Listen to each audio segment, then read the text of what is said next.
You found the coolest place to be, the PlayStation Collecting Season. Come on, won't you stay with me? Welcome to the show. Gather round the boys and girls, collectors from around the world. Let's show the people what they need to know. Welcome to the show. Gonna talk to guests, only got the best. Gonna put their knowledge to the test. Gonna laugh at me, gonna live the dream. Gonna show you things you've never seen. Gonna sing a song to the break of dawn. Gonna rock this party all night long. So come on everybody, let me see you dance. Get yourself ready for one more chance. You found the coolest place to be, the PlayStation Collecting Season. Come on, won't you stay with me? Welcome to the show. Gather round the boys and girls, collectors from around the world. Let's show the people what they need to know. Welcome to the show. Welcome to the show. Welcome to the show. Welcome to the show.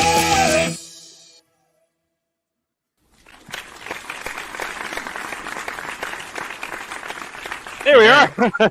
What's going on, everybody? What's up, everyone? Welcome to the PlayStation Collectors Podcast, Season 2, Episode number 41. And we welcome back to the show, Reggie. What's up, Reggie? How you guys doing, man? Glad to be back.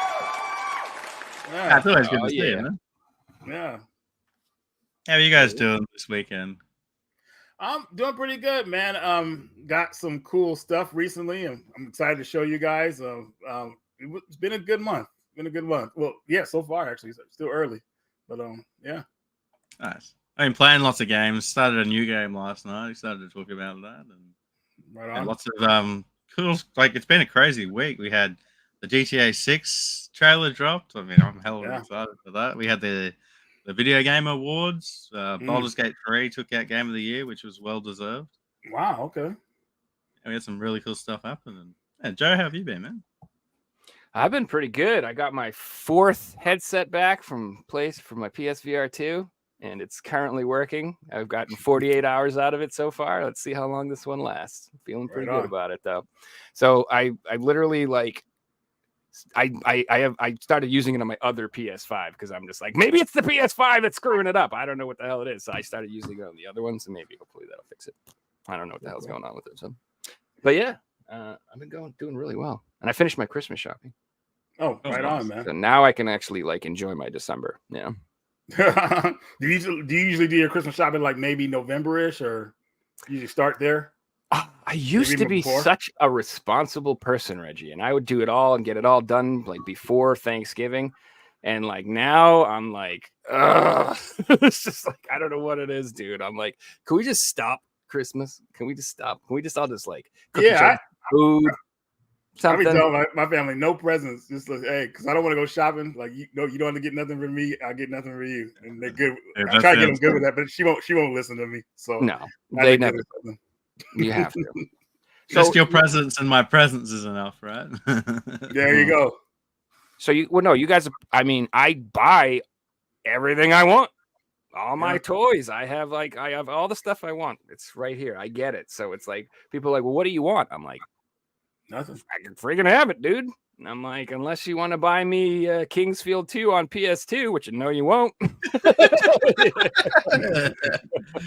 They won't.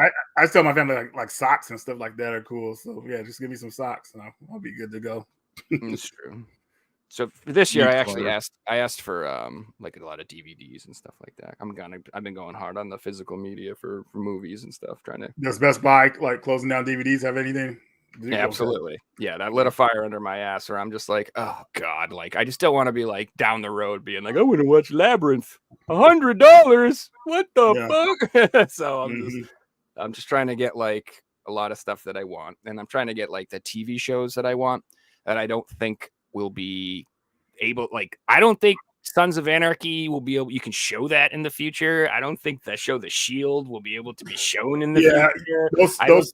The Wire, there's a lot of shows where I'm like, you're 100% right, because Kurt, I can't remember his name, did the Sons of Anarchy and The Shield, and some of the scenes in Sons of Anarchy, the Otto and the jail scene was insane. Dude, they can't show that. Dude, the part with the kids, what's his guy's daughter? I can't remember his name. With the guy's daughter, with Pope, when he takes, I don't want to ruin it. Oh my God, yes. But you know what I'm talking about? I know exactly. I was like, this show is messed up. I couldn't believe it. I was like, this is wicked messed up. What's up, Quarter? I mean, it goes without saying, if there's a show that you like that is a little bit edgy, like R-rated, MA-rated, you should get a physical copy, because if they're not going to remove it, they might edit a few things and change it. And they've been known to do that type of stuff. So you want to get that version of the Blu-ray or even DVD or 4K, hopefully, while you can. I mean, not like it's an super urgency, but Amazon's going to take over pretty much the movies and all that stuff. So that's good. But Best Buy not having it kind of starts that FOMO, I would say, like, oh, like you're scared, you might miss out on something. So, but yeah, that's just where. Unfortunately, what will happen with this, and just like video gaming, is 10% of what everyone's seen is always going to be preserved, but that 90% of shows that only a few people watch that may be really good, but just didn't have the money to get the advertising budget and get out there. They're the ones that are going to be removed from the streaming sites and expensive to buy physically and things like that.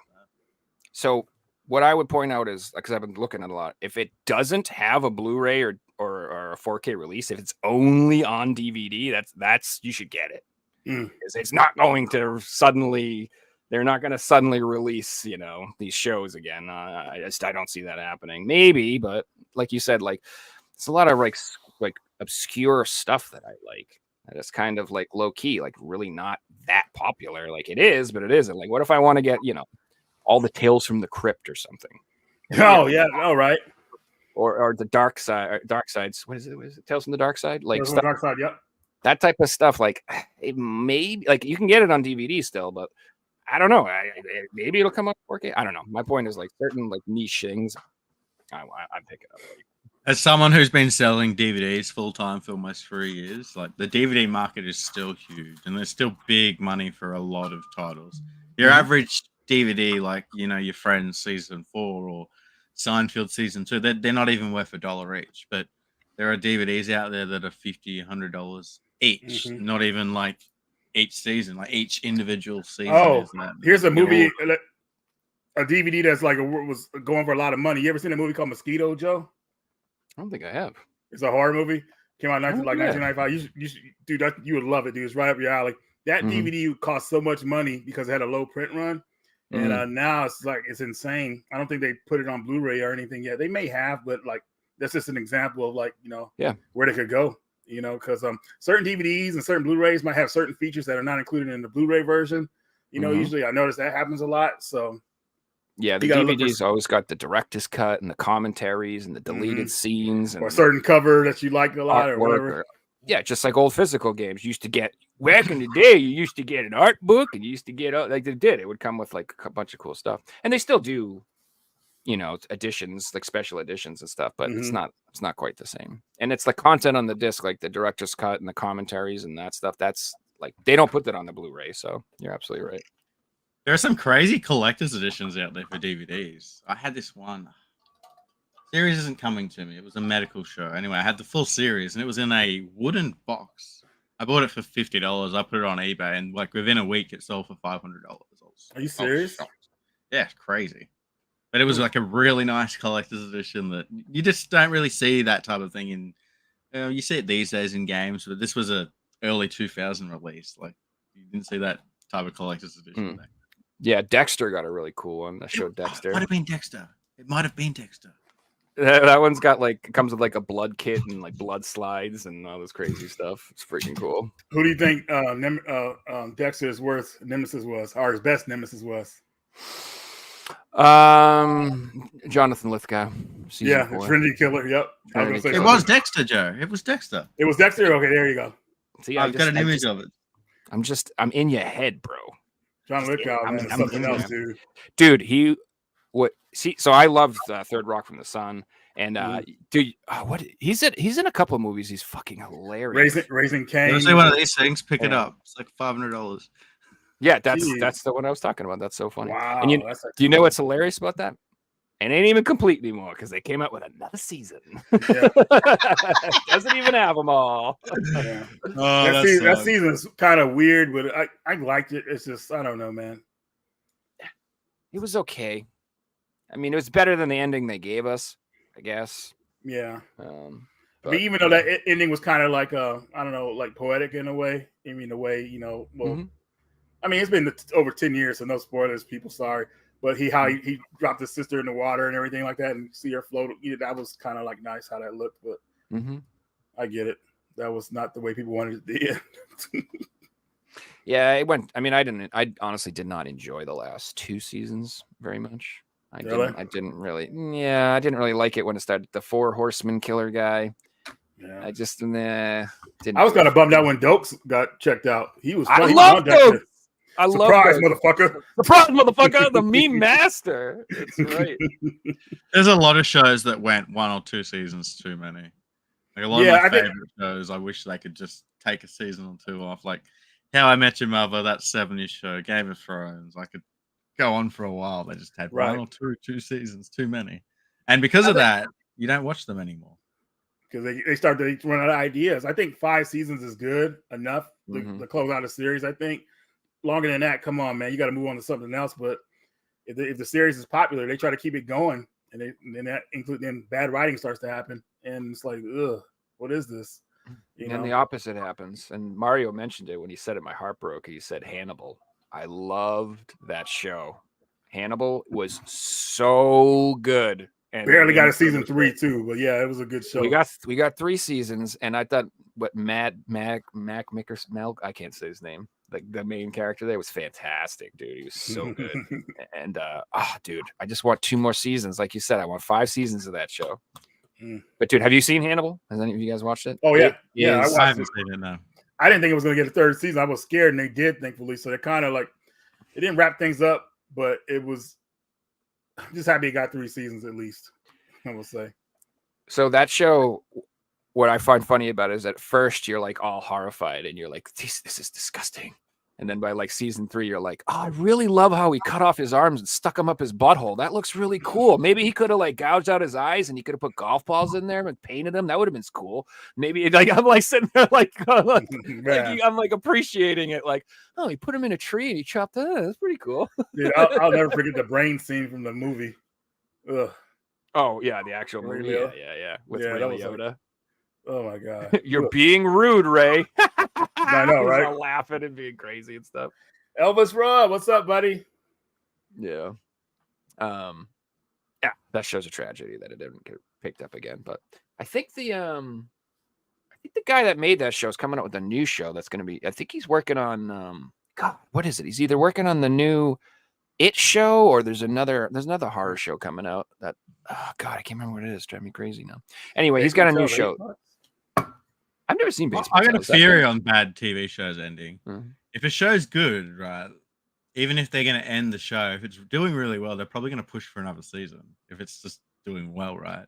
And if a show starts to do poor, they're probably going to can it. So that's going to be why so many shows end on bad seasons. Right?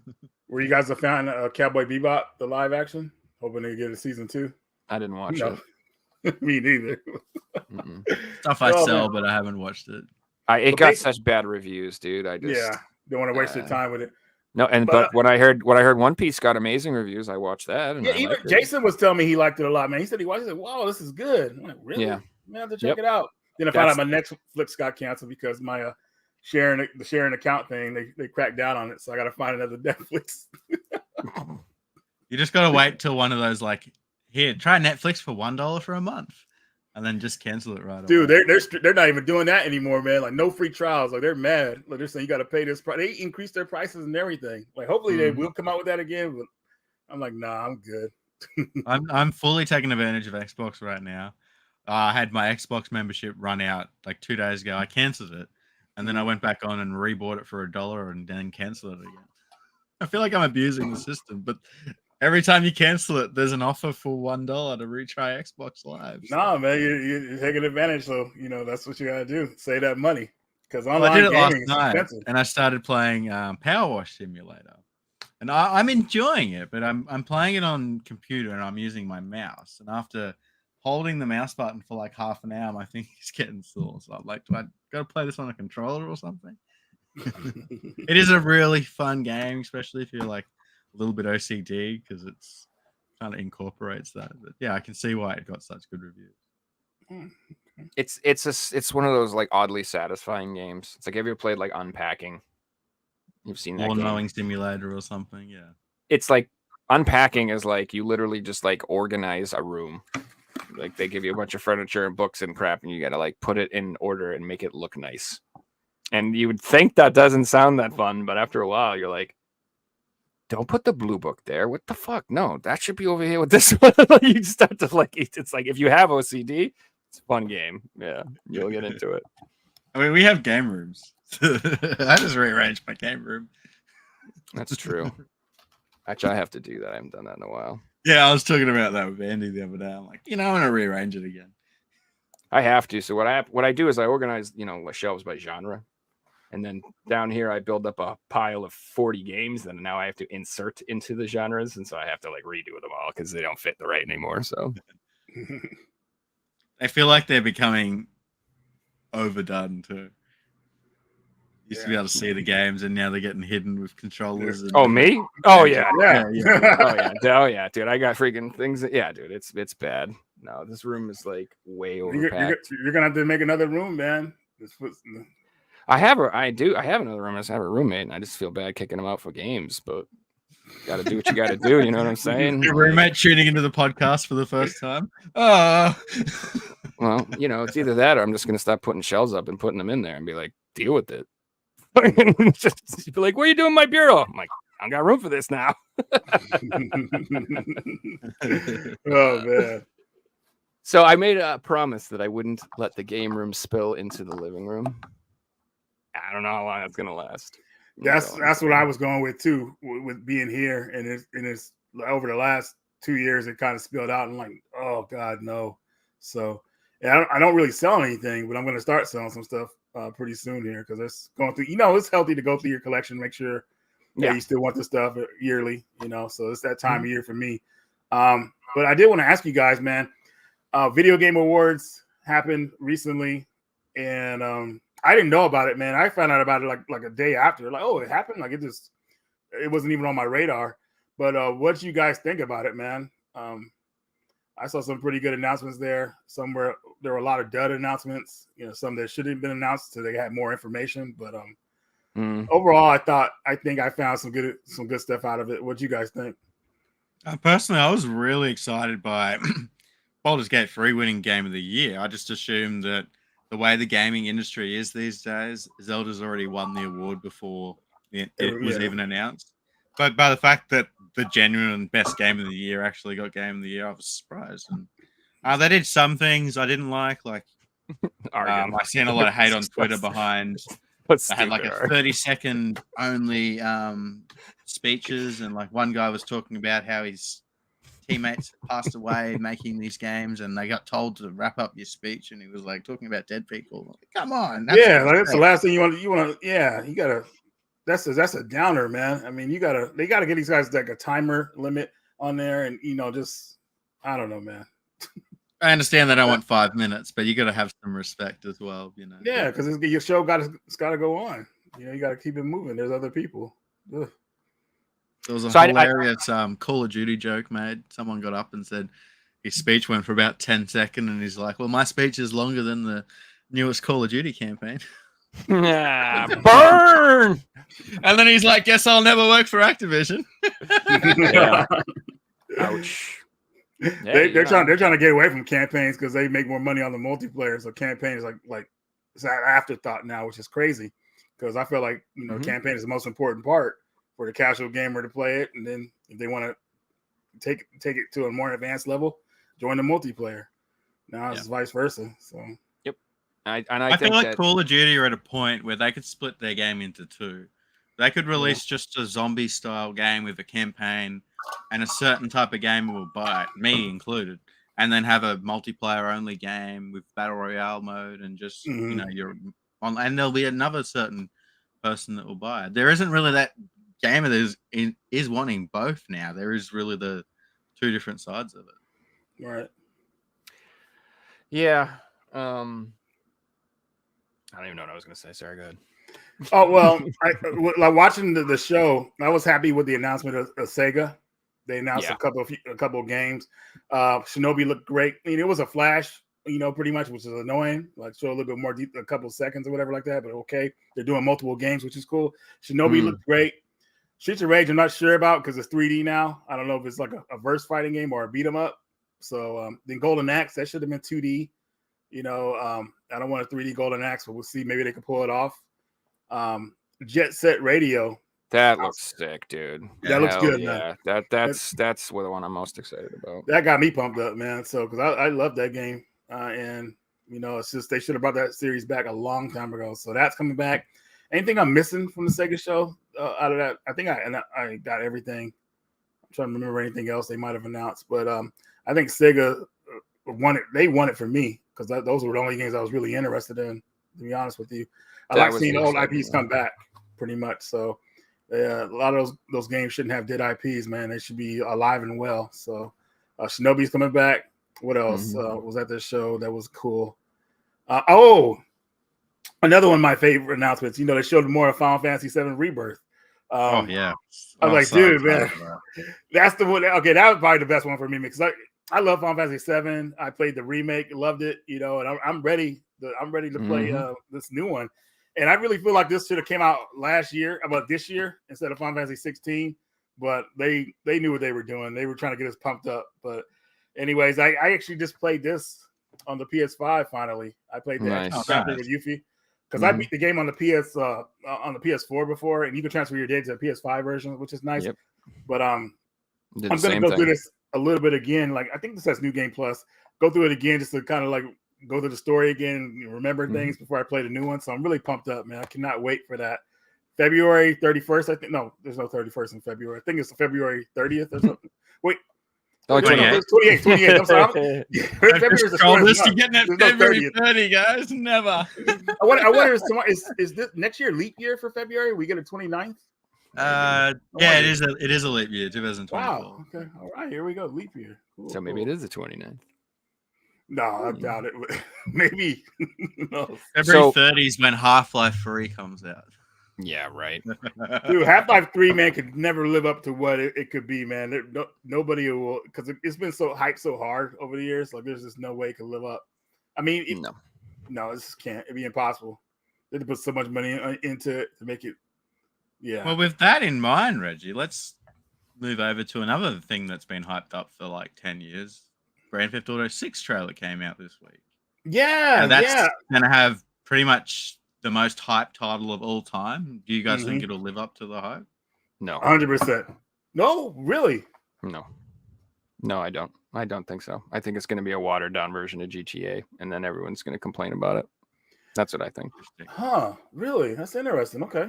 I bet it'll be an amazing game, and I bet it will sell insane, and it will be just as successful as 5. But I personally doubt I will enjoy it even remotely as close to what I enjoyed of Grand Theft Auto 3 or Vice City or something. I highly doubt it. That's so which Grand Theft Auto is your favorite? One of those? Vice City? Vice City is my favorite. Okay. Although I actually have never played San Andreas, and everybody says that one's absolutely incredible. So did you play 5 when it came out, Joe? A little, not a lot, but I did. Okay. Interesting. So it's one of those games where I started it a million times and I just started playing other things and I just never get back to it. And also I missed the hype train on that game on a PS3 or something, right? I didn't get it September 13th, 2013. That was a good night. I bought it on PS4 when nobody was playing it, none of my friends were playing it and everything. I liked it, but I don't know. I mean, it graphically looks insane. So I'll give it that. Joel? What's up, Joel? The GTA 6 trailer looks incredible. It's not gameplay, but it looks often I say don't feel like there's a lot of next gen games that are pure PS5 pushing the limit. That game looks like it's going to. There's not going to be a PS4 version, I hope to God. So no, they definitely not. They're trying to move past it. So as far as GTA 6 living up to the hype, I don't think Rockstar's never really let us down when it comes to these games. True. I mean, they've all been well received, and everybody's been pretty happy with them. I mean, I never heard anybody. Rockstar really don't put complain out about- broken games for one. Like they're not going to put out a Cyberpunk day one. I know for a Right. fact. You know. Yeah, and they'll probably work on the online, of course, before they release it with GTA 6. I don't think it'll come with online immediately. So Yeah, I agree. I really That's think, really good because that doesn't split the player base. That gets everyone playing the campaign for like a month. and then they get Enjoy the the online. game before you get into online. I like that. Because the way the online was introduced in 5 was actually pretty good. You know, like you know how in 5 how you would like choose the characters through like that cell phone thing. Or wasn't it like a cell phone? It was just like a control pad, and you switch between Trevor and all those guys. And then at the bottom is your created character, which was cool. So when that kind of happened, that was really cool. Yeah, it was. So they've been working on GTA 6 for a long ass time, and you know it's probably ever since like the online was announced for came out for GTA 5. What I heard is they're working on getting like 70% of the buildings. Like you're going to be able to enter 70% of the buildings in so GTA cool. 6, which is cool. So everything is going to be like the whole game is going to be. It's going to be amazing, man. Like an actual city. Yeah. Yeah, like you can go in and interact, and the buildings will be designed inside the buildings. The interior will be a certain way and everything. They're really working hard on that, from what I heard. So I was mad that they said like 2025. I was hoping like 2024, obviously, because we've been waiting. Like we knew for a fact it was going to be 25 because of the shareholder meetings, and they announced the profits are going to be in 2025. So it was. There's no way that they're going to have profits that year and release the game the year before. Right. So it makes sense. So, but as far as living up to the hype again, I think it will, man, because like I said, like people get pumped up for GTA games, and but I understand what Joe is saying, because like with the online, that the online is where they're making most of their money now. Obviously, they make so much money by introducing online. So, what I could say is like, will the online live up to the hype as a GTA 5? You know, pretty much. So. That's a good thing. I'm with you, Reggie, that I feel like it's almost too big to fail and they have too much money to fail. Yeah. There's too many eyes and ears going, no, we can't do that because that's not, it has to be this way because this is the successful way. And there'll be hundreds of thousands of people testing it, looking for bugs before it comes out, not just a handful of game testers like usual. One thing I would want to bring up is the effect that it's had on the internet. Now, the trailer broke the record for the most viewed YouTube video that's not a music video in 24 hours. The soundtrack that was used, the Tom Petty song, has broken like Spotify and iTunes records on like the most played song in 24 hours. And it's now may hit number one for the first time. It never hit number one when the song came out. So that's crazy. And he's gone now, and he can't his songs. Yeah. Wow. And he's passed away. So that's crazy. That's how they got the song cheap. No, I'm just kidding. Sorry. I personally streamed the song like 10 times since that trailer came out, you know. Yeah, man, they really know how to like put music in their games where it just brings people to it, man. It's just amazing. My favorite GTA is actually 4. I love the whole story of the immigrant coming to America trying to build. Like Nico Bellic, man, is like my favorite character, man. Like I remember, like, you know how you jack cars in the games, and one of his dialogues was like, "Don't worry, insurance will pay." And you grab the guy and throw him out of the car. It's hilarious. I'm like, yeah, it's GTA 4. I mean, it's great, man. I don't hear a lot of people saying it's their favorite one, but it's mine. It is great. Yeah, I could not put that game down when it first came out, dude. I was so amazed with how the missions were, how the people interacted with each other, the story. GTA 5 was just on point. And then the dating system was great in that game. It was just hilarious. And ever since then, I became a GTA fan, because even with GTA 3, Vice City, San Andreas, I wasn't a really big fan of the games. I'd never even beat any of those games. The first GTA game I beat was 4, and then I went on to 5. So I became a fan from the pretty much the 7th generation up for that series. So I'm looking forward to GTA 6 when it comes out. Hell yeah. Mostly, but for me, man, I'm only about the story. I don't care about online, because I'll tell you a story about when I played it online, guys. People are insane online, dude. Like, it's like freaking killers on there. Like, you know, get my car, you know, go on to do a mission, whatever. People were like, I was in some kind of lobby with somebody. I don't know. I was on somebody's map, and they kept targeting me, like coming in to kill my character. And then they will wait at the respawn areas for me. Like they knew where the respawn areas were at, so they kill you again. I was like, dude, this is insane. That's just a bad experience I had with it. And I barely got away from the guy. I had to go I remember I had to get into a helicopter and get on the building. And this guy was still waiting for me to come back down. It was just insane, dude. I was like, these people were nuts. I wanted to elaborate on something that you touched on, Reggie. They want to make every building or 70% of the buildings in the game accessible. And what if this is the case? What it will do is, let's assume the map's the same size as the Grand Theft Auto 5 map. This will make the map 3-4 times as big, because you don't realize how much of that map is not being utilized. If the map is so much buildings in a city where you can't actually go on these buildings, if you can, it'll make it so much bigger. You don't even realize how big the game will be. Yeah, It's man. exciting. I personally had a good experience with online because I played it a month after it came out, when online first hit the PS3, and it was when players hadn't exploited the glitches and hadn't worked out how to, bully people online and harass people and do things like that. I later played it like 7 years later in a role-playing server. I had fun doing that, but because there's people playing thousands of hours and you're behind the ball, it's hard to just instantly catch up without putting in those hours. So I never continued to play it after that. Dude, people are like buying yachts online and having yacht parties and stuff like that on GTA 5. It was pretty crazy, man. I was like, wow. Now, there's people that are dedicated to their lives and have full YouTube channels just based around GTA Online. It's pretty cool. Wow. Oh yeah, the RP is insane in that game. That's like one of the only games where like I would actually probably do an RP server or play RP, because it's so funny, dude. People are so into it, and like, I don't know, it looks really fun. I'm a super, obviously, insanely excited that it's in Vice City. So that alone has my hype level obviously through the roof. There's only been I said, I love Vice City, so even though it's not obviously the same time period or whatever, I like the setting. I think that's going to be awesome. Yeah, because people wanted like updated Vice City for a while. I mean, you had 2 games that were in Vice City. There was a Grand Theft Auto Vice City and the Grand Theft Auto the Stories. PSP one that was ported. Yeah, Stories ones, which But man, I'm just really. If you look at the series, they've used 3 maps and they've repeated them twice. GTA 3 in New York, and then they had GTA 4 in New York. You had San Andreas, GTA 5, and now Vice City and GTA 6. So, this is what I think. The game will be successful. It's going to sell 1 billion copies. There's no doubt about it. I'm not like saying it's going to fail. That's impossible, because I'll compare it to The Last of Us 2. It's going to sell amazing just because of the good faith of the games that came before it. So that's how it works with products like this. It's like Star Wars. When Disney made the new ones, we were all like, yeah, and then a couple shitty Star Wars, and everyone's like, no more. Sorry, done. Like, you know what I'm saying? So like, it better be offensive.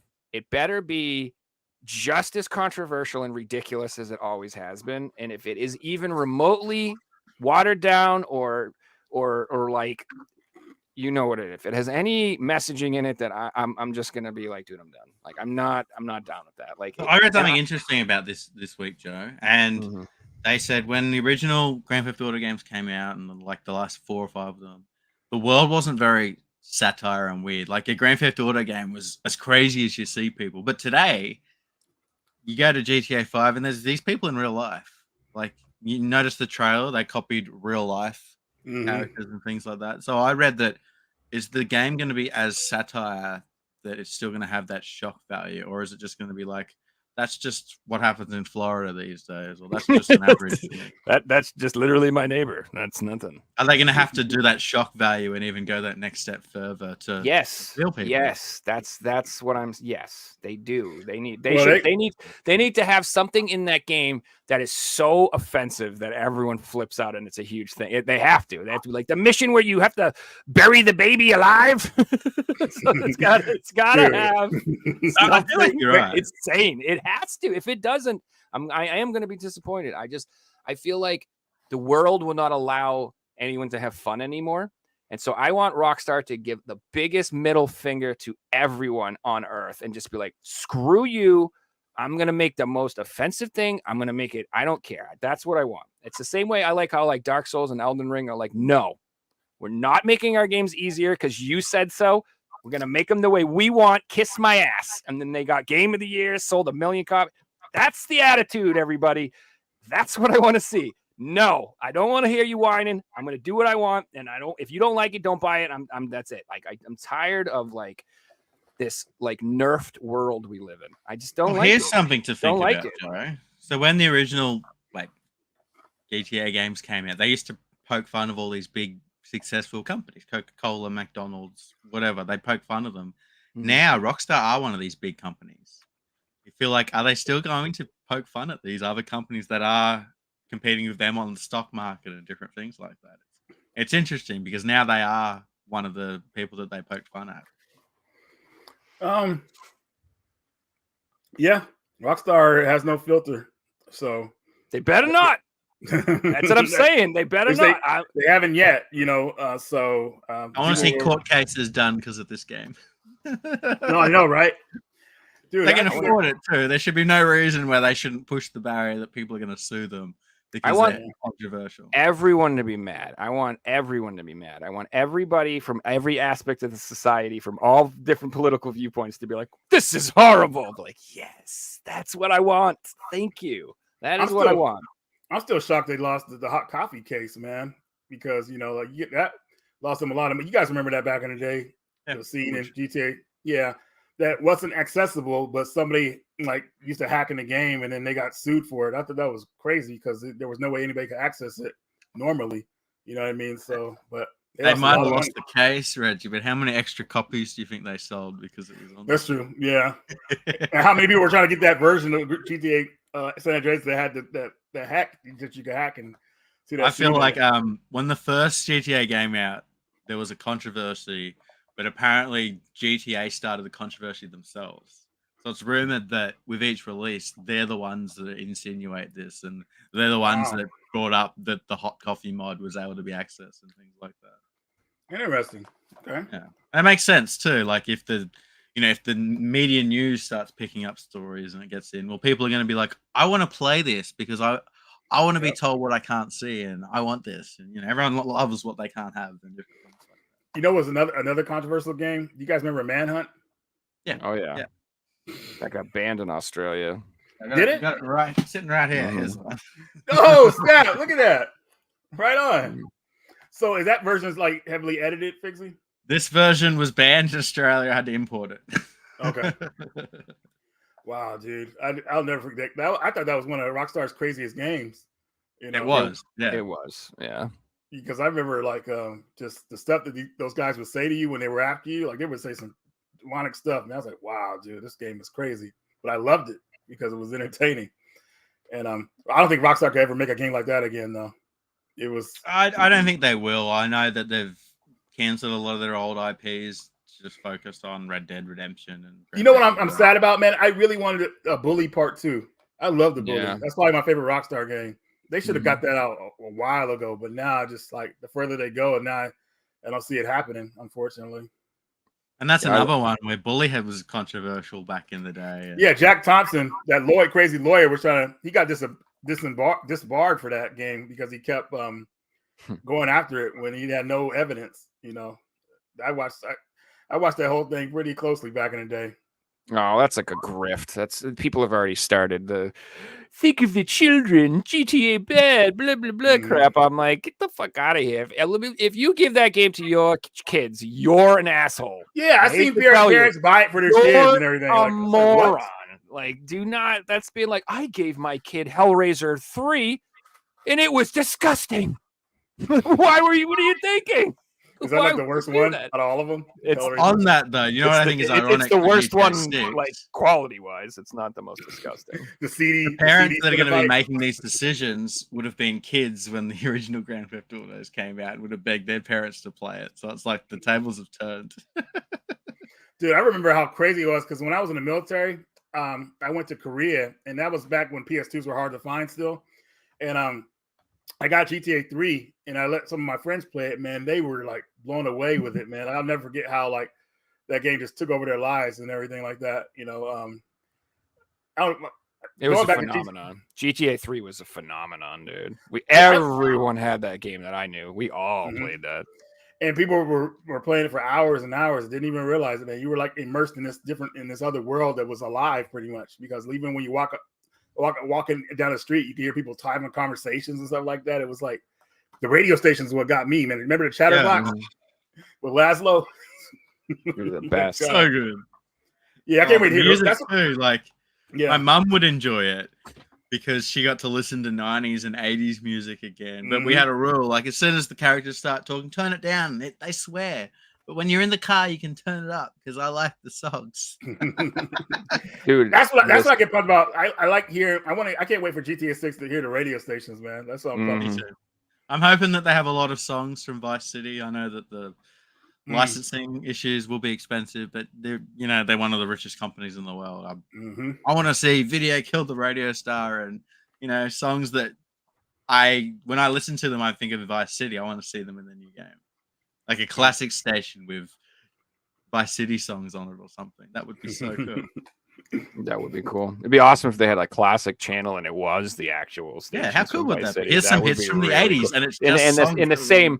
No, even like the chat, because the dialogue on the radio stations are amazing, dude. That's what made me laugh more than anything. Shows and, people are Chatterbox, man. Oh, dude, there'd be so many times where I'd be like actually like laughing out loud from that shit. Like, so good, dude.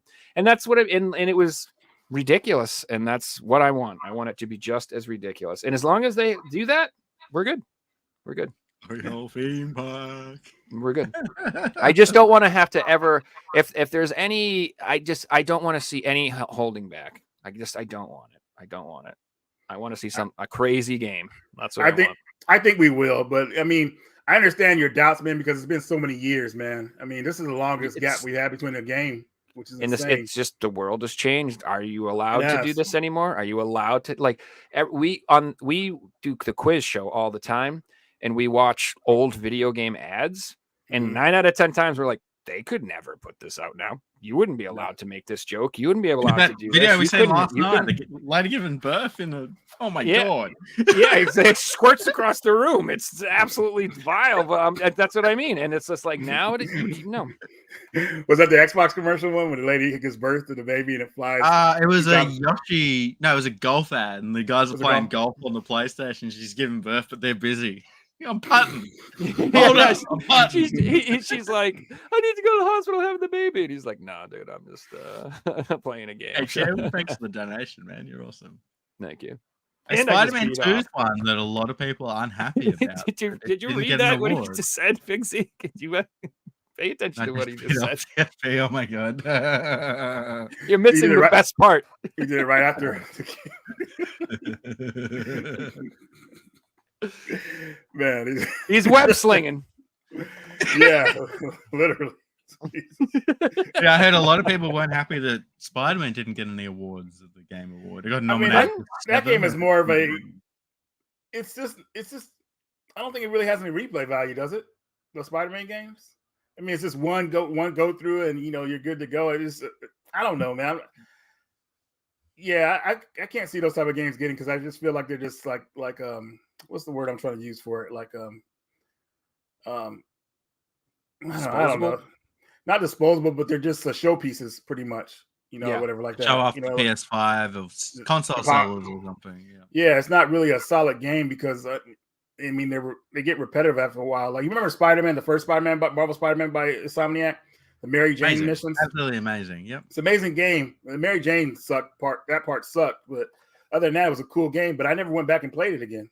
There was no reason to go back and and play it. So it's just like games like that have no replay value just don't. They shouldn't win awards, honestly. So I'm kind of glad I didn't see it get an award. But I feel like you're right. It's mostly cutscenes. That's what I've heard. It's the majority of it is you're watching movies. It's cutscenes, like a movie. Yeah, pretty much. You do a couple of things or whatever. I don't know. We're not talking Kojima, but I heard there's a lot of cutscenes. Well, Beast Street now, like a safe release. Like they use the same map as the first game. They use what they know works. Yeah, it's the same map, and they just added a little bit more of New York. That's part of the reasons I didn't pick it up, because I'm like, I've already played this map before. Let's wait till it's $10 and then I'll pick it up. You know what was cool about that game though? When I was playing it, the Stan Lee cameo. I wasn't expecting that, man. I was like, I thought that was really cool. Because he always makes cameo in the movies and some of the games. But yeah, that was a cool cameo they added for him in there. So I really enjoyed just traveling around the city in the game. I think the freestyle of how you travel just felt really amazing, and how they did it. Mm-hmm. You don't have to use fast travel or anything. What's your favorite Spider-Man game? Mine's will probably be honestly a Spider-Man 3. Well, it's between Spider-Man 2 and 3. Spider-Man 2 is when that was the first one you go free roam, which was excellent. The web swinging in that one was awesome. But part 3, I just like that you could switch to the Venom costume. Well, that's the PS2 version. The PS3 version was more story driven. You know, honestly, I'm gonna change that. I'm gonna go with Spider-Man 2. Spider-Man 2 is actually a better game, but I do like Spider-Man 3 a lot because you guys remember the Mary Jane thrill rides? You could take her to work, swing her to work on those missions. Well, there's one called the Mary Jane Scare Ride. I actually did a video on it recently. Peter argues with Mary Jane. He's mad at her, and he has the symbiote costume on. So he swings her around, but he swings her around like terrifying, like doing all these crazy stunts, and she's like crying and terrified. It's hilarious, man. You guys have to see that scene. But yeah, part 2 would definitely be my favorite. Sorry. That's cool. I guess I gotta go the PS4 one, the first one. Just playing that for the first time, I felt like I'm playing a new Spider-Man game, and it like blew my mind. It was like playing the Batman Origin games on PS3 for the first time. Oh, okay. This is just like peak for me. So I like the Batman games a lot more. For me, it's actually I like Maximum Carnage, baby. Spider-Man on the SNES. I freaking loved that game. That was a game where like I rented it and like I would not let my mom return that shit until I beat it. I was like, I don't care if this costs $100. You ain't getting this game. I'm playing it until it's done. I loved that game. I had like $200 in late return fees. I have no idea if it's aged well, if it still is good, but back in the day, like I don't know, man, it was such a fun beat 'em up. I got back guys. I know, no problem. Yeah. So, what's up? Wanted to bring this up. I think that we were going to talk about this before, but the retro community. Gerald knows what's up. Yeah. Oh. Exactly. So he's hitting the nail on the head for what I'm like. I don't want it to be a watered down, safer version of GTA. I just don't want that. Dude, I want it to go off the edge. Well, you know what's crazy? The new Saints Row game went kind of I don't want to say went woke, but it went in a direction that like a lot of the fans weren't expecting. And then next thing you know, the company goes out of business about a year later after it comes out, which is crazy. I called it. I was calling that in people's streams and stuff a year before it came out. I'm like, I don't know, guys. Doesn't look good. This doesn't look right. I don't think this game's gonna be good. I think it looks bad. And like it just like it was like they couldn't give it away. Yeah. Like it was I've never seen a game go on sale so fast in my life. Mm-hmm. It was like $60 and like a week later it was like $30. Buy it, please. Like it tanked. Nobody. Yeah. When you had those kind of games and you had that story with the characters and everything like that, people want to see those characters return, you know, unless you make a spinoff or whatever like that. Not seeing Johnny come back, which is one of the main characters in that series and everything. And it was just like a new cast. People weren't ready for that because, you know, they wanted the same characters. So from that point, I really lost interest in it. You know, even though Saints Row 4 was insane, you know, I was still excited for Saints Row 5 possibly, but they decided to reboot it. It was just weird, you know. Yeah, nobody. They don't know their own audience. It's like, I swear to God, there's a huge group of people in the entertainment industry that are like, we know what you should like, so we'll show you what you should like, you idiot. Like that's their attitude, and I'm like, no. You're coming in and taking over a franchise that is already established. You're the caretaker of this, and your responsibility is to produce something similar. You jerks. You like it's like oh my God, it's just this attitude that like it's like the new Rings of Power show. It's like you got to be insane to think you can do something better than J.R.R. Tolkien. You are delusional. You are out of your mind if you think you're going to write it and make it better for the common time. You're an idiot. You might as well be like, you know what? I'm going to redo the Bible. That's old. We don't need that stupid old book no more. Let's do the new one. Bro, I'm still trying to figure out how the hell they get a season 2 with that show. They got a season 2 coming out, right? I think, or maybe it's already out. I don't know, man. But, it'd be like if they made the Game of Thrones series without the books being made. Oh wait, they did, and they were shit. Well, shocking. So to be fair, there's a lot of blame goes on George R.R. Martin for not finishing the freaking books. Like they had 5 books out when they started. He only needs to finish the last 2, and he hasn't even done the second to last one. He's not even done that one. No, he done Elden Ring instead. No. Wow. His whole thing. Do you know what his whole problem is? Game of Thrones was like not his main series. He has like another series. It's called like Wild Aces or something like that. And that is his baby. That is the story that he loves, that he wants everyone to like, and he wants everyone to be popular. But it didn't blow up. Game of Thrones did. And he's almost bitter about it because he didn't want it to be what, you know what I mean? It's like so imagine if you're like a singer and you do nothing but this style of music, and then for fun you do a country album and it becomes your number 1 album, and now you have to sing country. And you're like, yeah, I was just doing that for fun. I didn't really care. That's not what I love. This is what I love. And everyone goes, yeah, that sucks. Do country. You know what I mean? Do you see what I mean? So like, I get it. But at the same time, again, like you have a responsibility at some point. It's in my opinion, like, dude, I don't know. Supposedly he's finishing both books. I don't know if you've heard this. He says I've heard this for 10 years. Yeah, I know. And they're supposedly going to release like both of them at the same time. Who knows? We'll see. He's also in his 80s, and he's only getting older by the day. I don't even remember the books anymore. I read them in high school. I read them, and I don't remember them anymore. Like, I read them in college in like 2004. Like, dude, I don't know. I don't even remember. I read the books before the show came out. Like, that's how into it I was. Yeah, Storm of Swords had just come out when I started reading that. And The Wheel of Time was on book 6, I think. Lord of Chaos just came out, and I was reading those too. Oh, if you think Game of Thrones is bad, you should watch Wheel of Time. Oh god, bro, it is so bad. It is like they like miss out on the main, like some essential themes of how that in the books, like basic, like really important core elements of how magic works in the series. Take it out. We don't need it. Gone.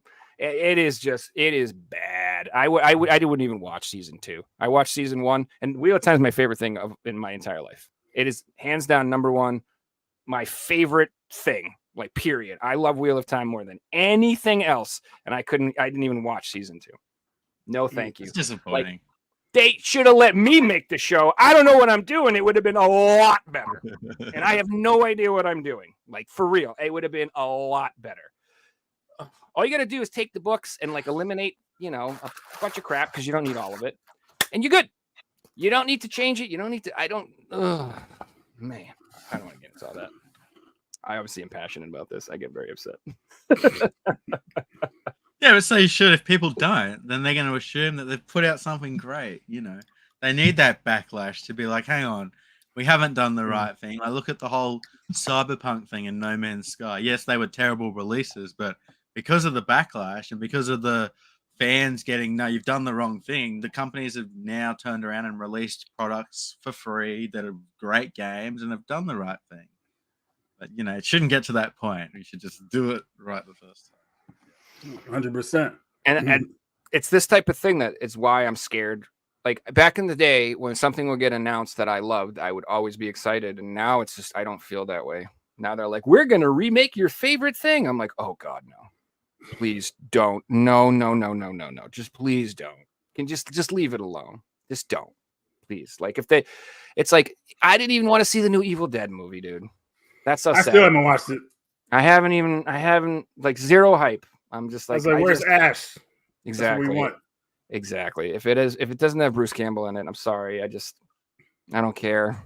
Like, it's not even Saw 10 just came out. Like, they're still doing Saw movies. Oh, I forget it. I used to love them back in the day, but I don't want to watch another one. Like, I never saw one. It was amazing. The ending, obviously, holy shit. But like the rest of them, I'm just like, this is torture porn. This is just someone's sick fantasy. This is all it is some weird, perverted degenerate being like, I want to stick needles in people's testicles. I'm like, oh God, I don't want to watch that, dude. That's not scary. It's disgusting. There's a big difference. It's not scary. It's just revolting. It's let me ask, what do you think the grossest kill was out of the series? Oh, I haven't seen all of them, so I have no Oh, idea, bro. good for Not you, even man. close, It's like dude. some of the I only really eyeball watched, ones. I only Like, watched yeah, like 2 of them. they're the ones that I can think of, and it's giving me like PTSD. The one that was in the streets of London where the eyes got ripped out or something. Damn. If Like there was a season Brave 7. Fencer Musashi remake, would I be excited? If it was just an HD remaster, sure. Yeah. Yeah, because they would play it safe doing it like that, because Yeah. somebody trying to make a sequel or remake that game, they just don't have the same people working on it, and it doesn't have the charm usually. Like they try to make a sequel to Brave Fencer Musashi. It was called Musashi Legend or something like that, and that game was like, the music. Just on what you said then, Reggie, that brings up a good point, that companies today are more likely to bet with the safer option. So say they got, let's make a new Brave Fencer Musashi game. They're going to sit around a board meeting and go, well, no, let's make a HD remake because we know it's going to sell. It's safer. We have to please our shareholders. It's not just us making the decisions. Yeah, and if they do it that way, if it gets enough like recognition, then they could possibly make a sequel from the sales from that one. So that's how sequels usually work these days with old IPs. So, and I totally understand that. You know what I mean? Visions of Mana. That's exactly what happened with the Mana games. They have a new one coming out now. I'm pretty sure it's good. Yeah, that one was at the Video Game Awards. I'm guessing the previous one did pretty good, which was Trials of Mana, the remake. So that did pretty good. So they worked on, they actually put out a new one. Or they did the HD remaster of Secret of Mana too, and I guarantee you that sold well. That one, I picked up all of those titles. I'm so happy to have them on PS4. It's awesome. The weirdest one out of all of them, I know, is Dawn of Mana. No one ever talks about that one. That one only got the Asian release, right? Dawn of Mana? No, it got a PS. It was on PS2 only. PS2. It got a PS4 English Asian release. I'm sure. Really? Yeah, No. yeah. You're thinking of Legend of Mana. Oh, I'm sorry. I'm thinking of Legend. Yeah, Legend of Mana is the one where you build the map and everything. Oh my god, I remember that game when it came out. Legend of Mana was the PS1 game, and then Dawn of Mana was the PS2 game. Right. And I couldn't get into Legend of Mana. It's pretty, and it's pretty, but it's difficult because there's no real story to it. You're building the story of the game. Yeah, it's weird. It's very weird. I remember the night I beat that game, I was like, dude, I'm glad this is over because I have no idea what's going on. But the only thing I remember in that game is like pretty much how you're building the map in it. You need to put the mana tree next to your house, which is the last area you go to in the game. So if you put the mana tree next to your house, it makes the level easier to go through. It makes the last dungeon easier pretty much, which is nice. But other than that, man, I never played that game again. And yeah, I couldn't recommend it to anybody. The best Mana game would probably be Secret of Mana or Trials of Mana. That's the one I would recommend. Or this first Secret of Mana game, which was remade for the Game Boy Advance, Sword of Mana, is actually really good. That's a pretty good one. Yeah, that one's not bad. I had that when I was a kid, actually, because I love the Mana games. I told you so. Dude, I had no idea those games were 2-player. I had no idea. I remember one time, like the way I found out, like I was playing it, my brother was just like picked up the controller and he's like, "Holy crap, I can control her!" And I was like, "What?" Like it blew. We had no idea that game was multiplayer. And then we ended up fighting as always. Stop pushing the button. Stop doing that. No, stop using my magic. Get out of here. What are you doing? This is my save. Leave me alone. I didn't want to do that. Yeah, that's almost like playing Contra and someone keeps stealing your lives and they use all theirs. That was the worst. Like I remember I was playing Contra with my cousin one time. I was like, man, I got no. How did I die? I can't continue. I had a bunch of lives and he's stealing my lives the whole time. Yep. Every That's older brother any in the game world where you has to work deal as a with that. team. I remember Call of Duties and you're playing zombies and it's like, who's going to get the first door? And you're both stubborn and you're both just hoarding all your money, waiting for the other person to get the door. Oh man, there is a topic we were going to talk about was the retro gaming community. Retro games. Yeah. Is it going to? Is retro games on the way down? That seems to be quite a popular topic at the moment. Yeah, it really is, man. Because I was really thinking about this, and obviously, games that are like expensive, like Chrono Trigger, like games that probably didn't even sell well back in the day, that have limited quantities. Those are staying like with their price range, I would say. But more of the common games are thankfully coming down to regular prices, I would say, because some people were selling stuff for outrageous, like regular common games for outrageous prices. I'm like, what is going on here? And I felt bad for a lot of people who are collecting now, man, because I was like, dude, I would never pay those prices, but some of them will pay those prices because they just want that item, and it's crazy. Yeah. The COVID bump. So when they gave all those stimulus checks out, Everybody who was starving to death bought video games. That fed their hunger, huh? You did, and you did, and you did, and every one of you. I know you did, motherfuckers. You got that check, and you didn't go buy food or emergency supplies of freaking face masks. What a new PS5. You went and bought that sweet game that you always wanted because you were like, free money, baby. And it bumped, like you said, Reggie, it like the expensive rare stuff, it's not going anywhere. But like all the weird common shit, like all the $50 games that should be 20, those are all going to go back down because they're not rare. And they're not rare at all. They're all over the place. Yeah, people are like putting their foot down, like, no, I'm not going to buy this. And these guys are holding on to these games and they're just collecting dust because they obviously want to sell them, you know. But it was just crazy what happened with that bump, man. And it really made me happy. Not that I wasn't really retro collecting like that during that time. Thank goodness I feel like it's getting back to normal. Obviously, some prices won't be the same, of course, but at the same time, I think people will be able to get back into affordable collecting. You know, that's what I'm thinking pretty much because when it comes to a lot of these resellers, they want to sell stuff. You know, obviously, can't hold on to this stuff forever. If it's not selling, if you're not making money off of it, then you know it's just kind of worthless. So cash flow is the most important thing. You got to have money coming in. Yeah, exactly. I like to think that prices are on the way down, but we're definitely not in like 2019 again. Like prices are still a lot higher than they were 4 years ago. Yeah, man. I mean, those days I think are kind of over with those, you know, because people are aware, you know, like, oh, a game. I wonder if it's worth some money. Let's look it up. Especially if it's like sealed or something, and they're like, oh, it's sealed. There's a sealed market for games, and I'm aware of this now. And can I get it? Who would ever thought that would have went through? Like, I thought that was a joke, like collecting sealed games, but now it's a thing. Like, that's just so crazy to me. Like, people collect. I blame Figsy.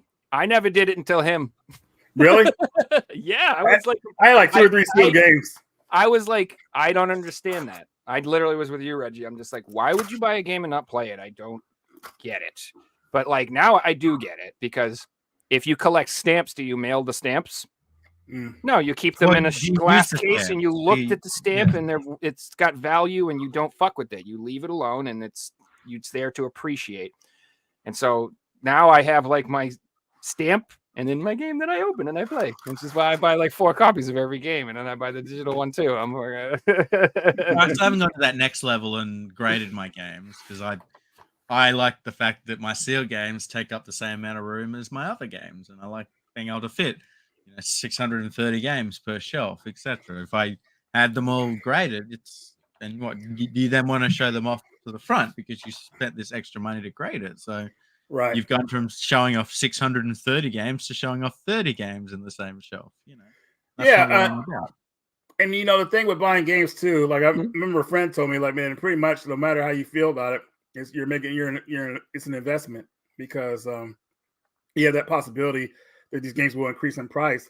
So with the like Joel, sorry, I got mixed up in thought for a second. But Joe, like how you were saying how you buy multiple copies of games, man, you have that thing where they can increase in price pretty much. And then if you decide to sell them, it'd be worth it and everything like that if you want to sell a couple of them or whatever like that. You know, so and trade. I like them for trade. And trade too, you know what I mean? You have that option. So ever since like people, been able to make money off the games like that, even though they like them, it's nice to know you had that option. Like, hey, I don't want this game anymore. I could sell it. Maybe I could double my money on it, which is nice. So I don't know if people will be able to buy a house or anything like that or pay for your kids' college fund, but you never know if you ever. Oh, I got a fucking nice car in this room right here, man. I'll tell you. Right on. I got a nice ass car in this room. But it's nice to know that they're a good investment because I think that's what I was trying to get to.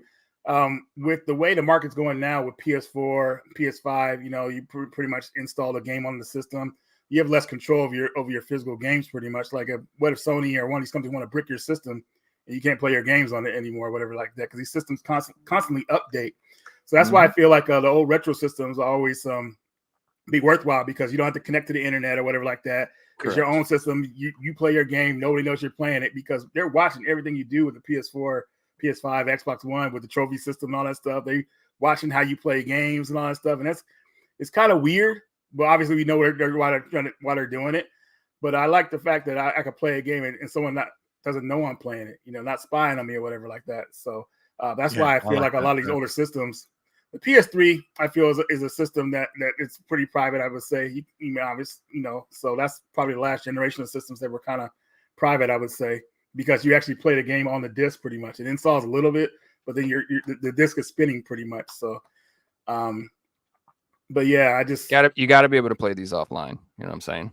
Oh wow, that's actually terrible. That game, Joe. Do not play it. It's so bad. It's the first Leisure Suit Larry game I saw. I got better ones. So bad. Hey, I wanted to add one thing while we're on this topic. Did you guys hear that PlayStation are removing all the Amazon content that was on the store? So any videos that are owned by Amazon or games, which would include like Man vs. Wild or specific titles like that, are all being removed. Discovery Sorry, Discovery. Yeah, you're right. Okay. Discovery. Okay. All right. Yeah, so movies and like shows and stuff like that. Mm-hmm. Yep, that you pay. This is one thing. This is going to continue. Oh, there'll be a stage where it'll be Warner Brothers have removed all their content from Sony. Guess what? All the Batman games. It'll be Marvel have removed all their content. This will happen. Here's the thing, though. If you already bought it, you'll still be able to re-download it if you delete off your system. You'll have access to the archive. You're taking archive away as well. Yeah. Yes. And they're deleting it off your system. Like you will not be able to access. See, that's the kind of stuff I was afraid of, man. Like, Jesus Christ, that's insane, man. With the PS3, I bought some movies like 1,000 Ways to Die. Like, remember that show, Powers, when that was a big thing. It was never a big show, but it was okay. But I stopped buying it because you don't really own it, pretty much, and they could pull that from you. The first time that happened to me is when I was I wanted to buy Outrun for the PlayStation Network and everything, and I had to have a PAL account to do it. I didn't get to buy it in time, but then they took it off the market, so I wasn't able to purchase it anymore. So that's why I look at digital games like, man, you don't really own it. They can do anything they want with it. So that's why I stopped buying digital. That's why I always went to physical to be on the safe side. Now, physical is cool. Yeah, I mean, the digital is cool. Like if you have like multiple systems, maybe you could play 2-player, you could share the account, play 2-player in a game, whatever like that. But in the long run, you're pretty much throwing money away because they could take it away from you, which is scary. Like I had this game, Texas Chainsaw Massacre, and the game you can only play. Yeah, it's dead, dude. I'm like, dude, what the heck? So I ended up giving up my copy. I kept the cover and poster because I thought that was cool. But like when games that are online only are pretty much coffins, So Friday the 13th is a coaster. Yeah, it's pretty insane. So digital games, man, I don't know, man. I just don't mess with that and this multiplayer online games like that anymore because it just they could take it away from you pretty much. I mean, so Chainsaw Massacre, even with single player games, Reggie, today with modern games, a lot of them require online. Here's the online to play. Yeah. Here's the thing. This was a crazy one too. My buddy John had told me, "Hey Reggie, you gotta get this Diablo 4." And I finally was going to pull the trigger on getting it. And I grabbed that game. I looked at the back. It says a DRM. So you have to be on, even though you're playing a single player, you still have to be online playing the game. I was like, no way. You guys ain't doing that to me. I said, I put that game back. Yeah. I told John, he's disappointed, but I was like, man, I can't do that type of practice, man. Like, I don't want to play a single player, and I have to be online to play it. That's crazy. So like what's going to happen with these games is the game goes offline. You own a physical copy, but you still can't play it, even though you own it, and it's a single player game. Like if they cancel it and it requires online, you can't play it. Like how crazy is that? Mm-hmm. It literally is insane. To me, it is illogical. Like I was a huge Diablo 3 fan. I put hundreds of hours into that game, and didn't same thing, Reggie. I saw that and I went, yeah, no, I'm just not going to give you. I've reached a point where I don't support things like that anymore. Like I'm not giving money to these companies unless I can get it. Like if I could get Diablo 4 for $10, okay, sure, I'll take it then. But like, you know what I mean? Like I'm not gonna give you $60. Not even considering it. Yeah, like it feels like it should be free because the money you're going to pay is going to be in the skins and the seasons, and it's not going to last forever. Yeah, exactly. If it was a free game, then I'm like, sure, you can do that model. But a game that you pay $60 for, I want it forever. Fixie, here's another thing that was crazy. So I think it's almost been 2 years, maybe a year and a half, but I bought Back 4 Blood. Yep. from the makers of Left 4 Dead, right? Yeah. I was like, yeah, I play this game, whatever, like that. I tried to play the game single player. It said I had to be online, and which I thought was crazy, right? But then they came out with an update saying you could play it offline with this update. I was like, this update should have already been in the game, man. Like single player first, and then focus on the multiplayer, just in case, because some people don't. I mean, there's still people on there like don't have online or whatever like that. But the single player should or just still people be, who live out in the boonies or in the sticks or something. Like they can't enjoy gaming anymore. Well, just like, the fact that that's done. If the servers go down and you haven't got that update, you can't play it. Yeah, it's like you missed the update. Like, I don't understand that kind of thing. They're I mean, obviously they're. I don't know, man. I don't even know what they're thinking with that. That's games insane. today are made for a life cycle. Like people don't want their games. They don't make money when a game's 20 years old, so they don't care about it. It's like planned obsolescence. It's almost on purpose. Like it's I do. Video game companies don't make money when their secondhand games are sold in the secondary market. You know, they don't. That's why they don't want games to be resold and different things. Oh yeah, you know that Sony, like they're like, no guys, our old games suck. Buy Spider-Man. You know they do not want us going back and playing old games or caring about games and wanting trophies. Well, with games. that saying that, do you think that's why the retro games are so much more than the newer games? You know, like all these limited run releases that people buy. Do you think they're really going to worth the same amount of money these retro games are? Even close? Well, I can add to that, Reggie. So I've been selling a lot of my collection, as you guys know, and I've been selling common games, and as well, I'm selling limited run games. I've sold one limited run game of the 100 I've listed, and I've sold close to 1,000 other titles that are just common sport games or shooters or whatever. It's just showing me that people don't want to play these limited run titles. The only people that want to play them already own them digitally. You know, they want to have a physical copy. And I'm not talking about every game, but I'm talking about like 70% of the games that they release. Right. Maybe even higher. You're not excited about the latest Kemco RPG? Oh God. Those games, man, are so like the game that was on my phone 15 years ago. Yeah, it's hilarious. You know what I love about them too is they release each game individually for like $30-$40 or whatever. And then if you just wait 6 months, Japan will release a Nintendo Switch cart with 6 of them on it for $30. Why the hell would you bother buying this stuff? Like I'm done. Limited run. Like hey, speaking of that, Joe, these games here were all released individually by limited run. Look what's now come out as a completion pack. They're not all on the card. But you can now buy 7 Star Wars games on one pack. They're not all on the card. Knights of the Old Republic 1 and 2 are download codes. Everything, the other 5 games are on the card. Yeah, but like point is, it's one price for all the 7 games. It's not $35 for each of them, which is just crazy. And they're all older games. You don't want to pay full price for them. So, which games are on the card again, Joe? Everything's on the card, and with all the DLC, everything's fully updated except for Knights of the Old Republic and Knights of the Old Republic 2. Those are the ones I want to be on the cart, man. Those are the biggest games. They're the largest. Right. So that's So they really should have done 5 games and then done another cart with the Knights of the Old Republic. That company that published it, right there at the bottom right. Aspire. Yeah, they did the Shield game for PS2. Remember you ever play that?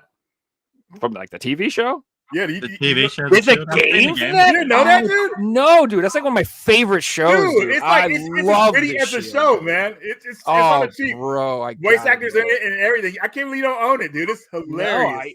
No, dude. So you're the king of fucking TV show games on PS2. You always have like you got VIP, you got Charlie's Angels, you got fucking Charlie's Angels. Oh my god! Is it a PAL exclusive too? It sounds like a PAL title. No, it came out in America and PAL territories. I'm assuming. But yeah, dude, it's got the voice actors and everything, dude. I'm getting it. It'll be in the next few weeks. Pickup videos, Reggie. Dude, you got to get that. You got to order that tonight, man, because you just got to own it because you're a fan of the show, man. It's great. It's great. Well, you know, it's funny. I love Sons of Anarchy. That was like I loved that show. And then when I found out Kurt Sutter had done The Shield, I was like, gotta watch this show.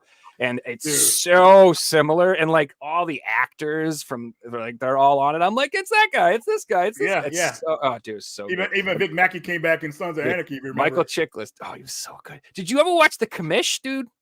You ever watch that show? Mm-mm. So he used to be the Commish. that guy. And he was like a detective, but it was like he had hair, and it was like he wasn't a tough guy, and it was almost like Columbo or something. Really? It was like a very kind of whatever show. And then when he was in the Shield, I was having so much trouble with that, because it was like almost like seeing Mr. Rogers all of a sudden be like, "You want to fight, bitch? I'm gonna kill you." I'm just like, "Whoa, what's going on here? That's the commish. Take it easy." like that when a character's in a show for so long and then they're in another show, it's that one character. Like when I first started watching Breaking Bad, I'm like, that's Malcolm in the Middle's dad. Yeah. Oh, that's a really good analogy. You know? Yes, that's a perfect analogy, because you watch Malcolm in the Middle and he's so goofy and silly and funny, and then you watch Breaking Bad and you're like, "Yo, this dude is freaking raw. What is this? Dude, have you seen the fan theories? How it's the same universe, and he's like left the family, and he's all pissed off, and meets the new wife, and he doesn't pick good women. I'll tell him that. Yeah, but Kurt Sutter, man, he's known for some crazy stuff, man, that he adds, man. Like The Shield has some really dark scenes in it. Sons of Anarchy, obviously, with Otto in jail. But that's why I like it, though. That's what I mean by the courage.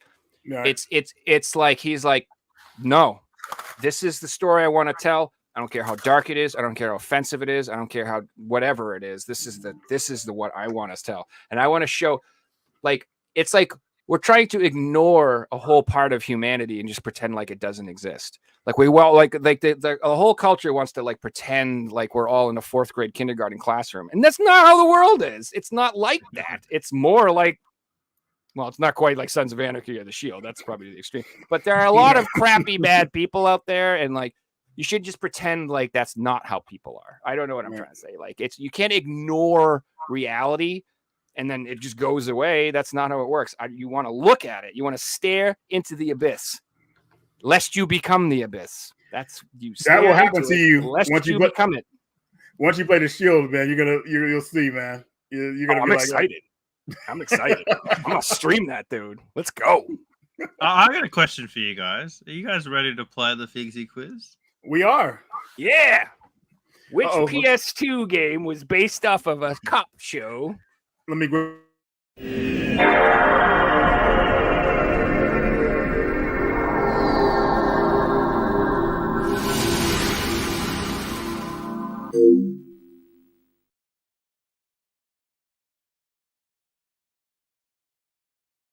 See, Reggie's scared. He's hiding. I love that sound. I love it. So nostalgic. Yeah. Before we get into the quiz for you guys, we do have a quiz for chat. Oh, okay. I'll just grab the scores up quickly. So this is our North American time slot. So currently, first person to 5 points will win a video game shipped anywhere in the world. All you have to do is correctly answer the title of the photo I'm about to show to get a point. Now, currently, Turner's got 1 point. Banfi has 2 points. And Cyrus is in the lead on 3 points. So, chat, here is your question this week. I need the full video game title from these photos. I want a dual shock alarm clock. It's cool, right? Yeah, it kind of is. Except you have to do the Contra code, the Konami code to shut it off. Like 6 a.m.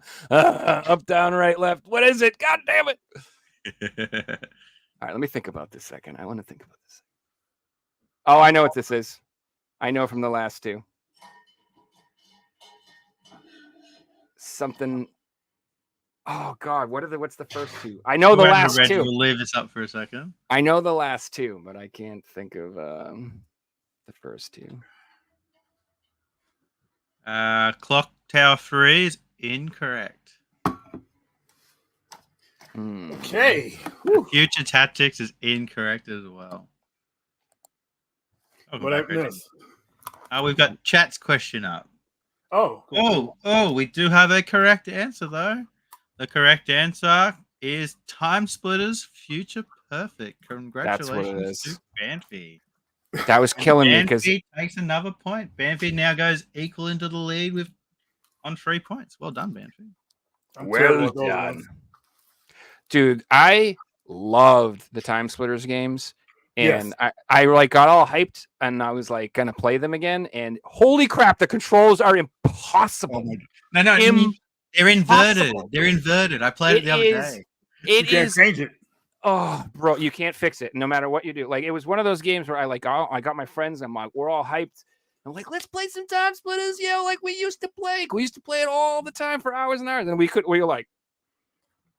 even couldn't kill anything. Get smoked by the computers. It was just like terrible, bro.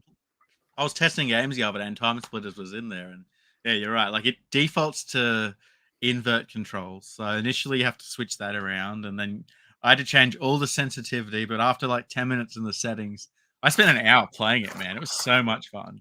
Yeah, it's a great game, dude. I used to. Which one do you like the best? Part 1, 2, or 3? Probably 2 because that's the one I played.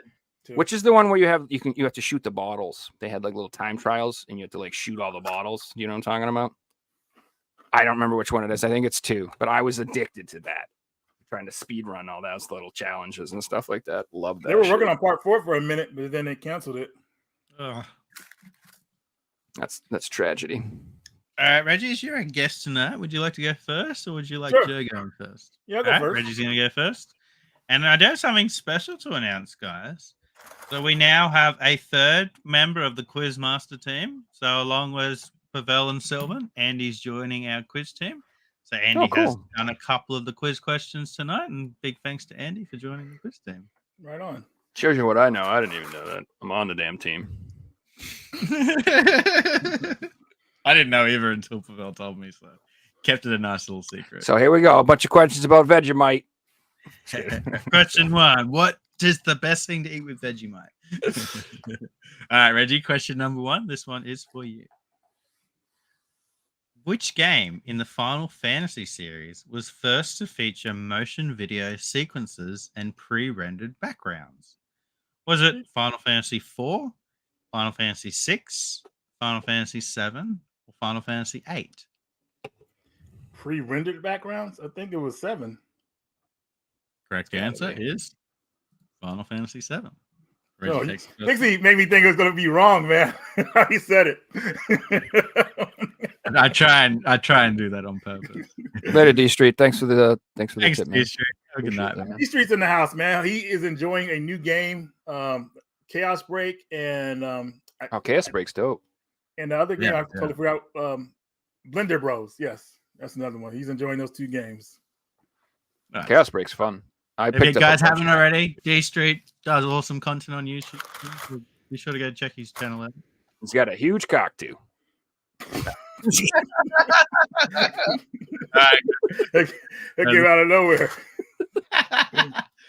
It's past a certain time for Joe. Essentially. Yeah, it's just what happens when we start the show late. In Power Wash Simulator, which of the locations is not one of the cleaning challenges that players can undertake in the game? Is it the Mars rover, the medieval castle, background treehouse, or the submarine? Oh, is this for me? Which of these locations is not one of the cleaning challenges the players another thing? I own the game. You figured I might know that. They all sound kind of fun. I'm gonna say a medieval castle. Yeah, that's what I was thinking too. Medieval castle's incorrect. I'll hand this one over to Reggie for the steal. Submarine.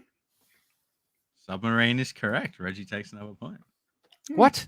That sounds like the funnest thing in the world. Why wouldn't they? Well, Power Wash Simulator features a variety of unique and interesting cleaning challenges. As of the last update, cleaning a submarine was not one of them. So maybe in the future. That'd be the weirdest place to clean, though. Out of all those, if you think about it. Whatever. I think they should put like a bathroom in a strip club.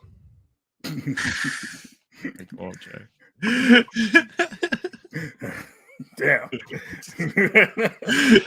I've been doing this one spot for an hour. It ain't coming off. Question number 3. Reggie, this one's for you. Okay.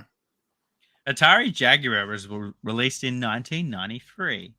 What were the names of the 2 main console? What were the names of the 2 main console chips? If you know that, it has the same names as the main character of the animated media franchise and series of comedy films created by Hanna-Barbera?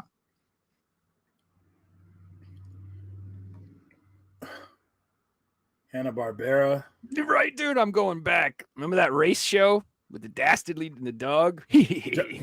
Johnny Quest.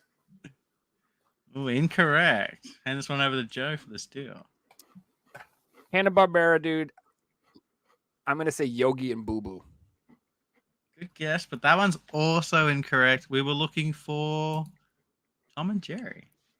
What? Nobody thinks about them anymore. No, I was kidding. I actually knew that one, but Hanna-Barbera. I've copped Jerry my whole life as a work name, so that's why it's still fresh in my brain.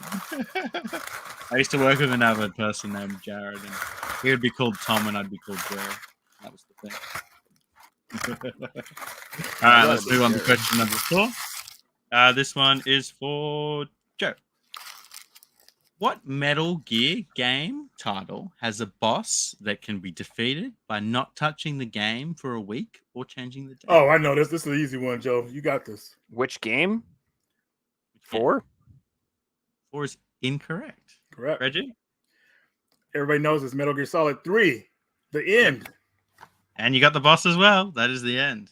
If you leave the game for a week or change the time, he dies of old age. Yeah, he was one of the toughest bosses in that game because you don't even know you're fighting him until you see his power bar. Like it just pops out of nowhere in this quiet area. And it was very difficult for me to beat him the first time because I did not know what to do. You had to sneak up on him, which is hard to do. But yeah. And it's just this insane sniper that just one-shots you anywhere. And, good time. What a concept. If you just turn the game off for a week, you win. What the hell, dude? The guy's nuts. Well, the way it worked is if you got stuck on the boss for a week or so, you come back and eventually just dies of old age. That's kind of awesome. All right, moving on to question number 5. Reggie, this one's for you. Now, Reggie, I'm going to show you a meme, and you have to tell me what video console this meme's referring to. That's easy. PlayStation. Incorrect. What? Joe? Can you repeat the question one more time, friend? What is I'm this showing meme? you a meme, and you have to tell me what video game console this meme's from.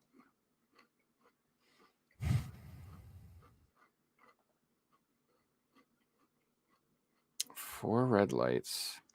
What is the 4 red lights? Maybe I'm looking at it wrong. It's PlayStation 3? I don't know. Correct answer was Xbox 360. I did know that name too. Oh, that makes sense because it's an X in a box. Right. We got the box and a we got circle. The 360 circle. Okay. Wow. I don't know what the dude with the 4 lights on the bottom is representing. It's just a meme thing, you know. I just thought, yeah, right, I got you. I'm doing real well.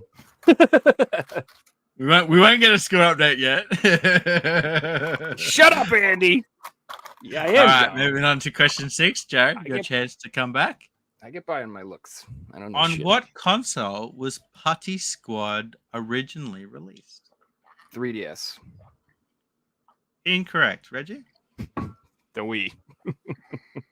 My second guess. PS2.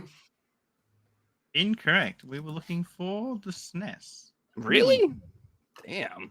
I did not know that, actually. What a weird Maybe cover. only a PAL version. I'm not too sure on that one. The 3DS game's mildly pricey now. To complete Yeah, same with box. the PS3 version. Yeah. All right. On Question PS4, I think, too. I realize I'm missing a question. That's the one I got right. No, it's question 9 we're missing. Question number 7 is for Reggie. And question 7 and 8 are going to be our photo rounds. So I'm going to show you guys a picture. Finally, I might get some right. It's the only round. And you have to tell me what video games I'm showing you from the photo. So, Reggie, here's your photo.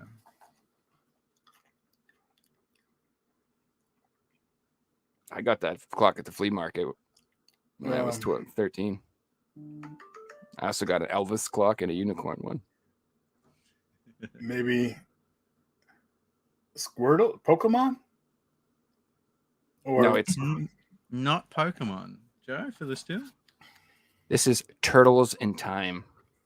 Oh That was Turtles in Time.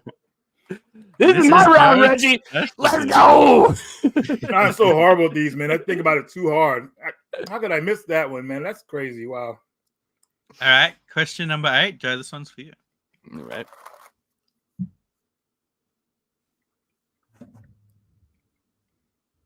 Oh, J equals W. I missed that.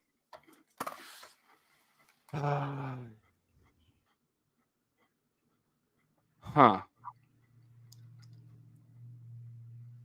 Let me think about it for a minute. So we got. Oh, I know this one. I think I got this one. No pressure, Joe. Wait, no, Ah! I think I got it. Well, no, I don't know. You maybe. You might.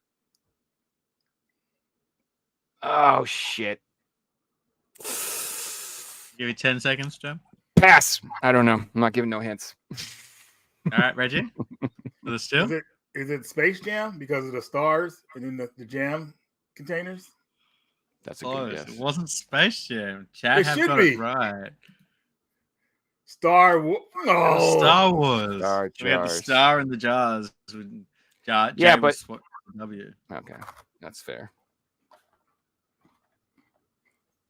All right, guys, at the end of round number 8, Reggie's got a lead of 3 points. Joe is right behind on 1. We will now move into our final round.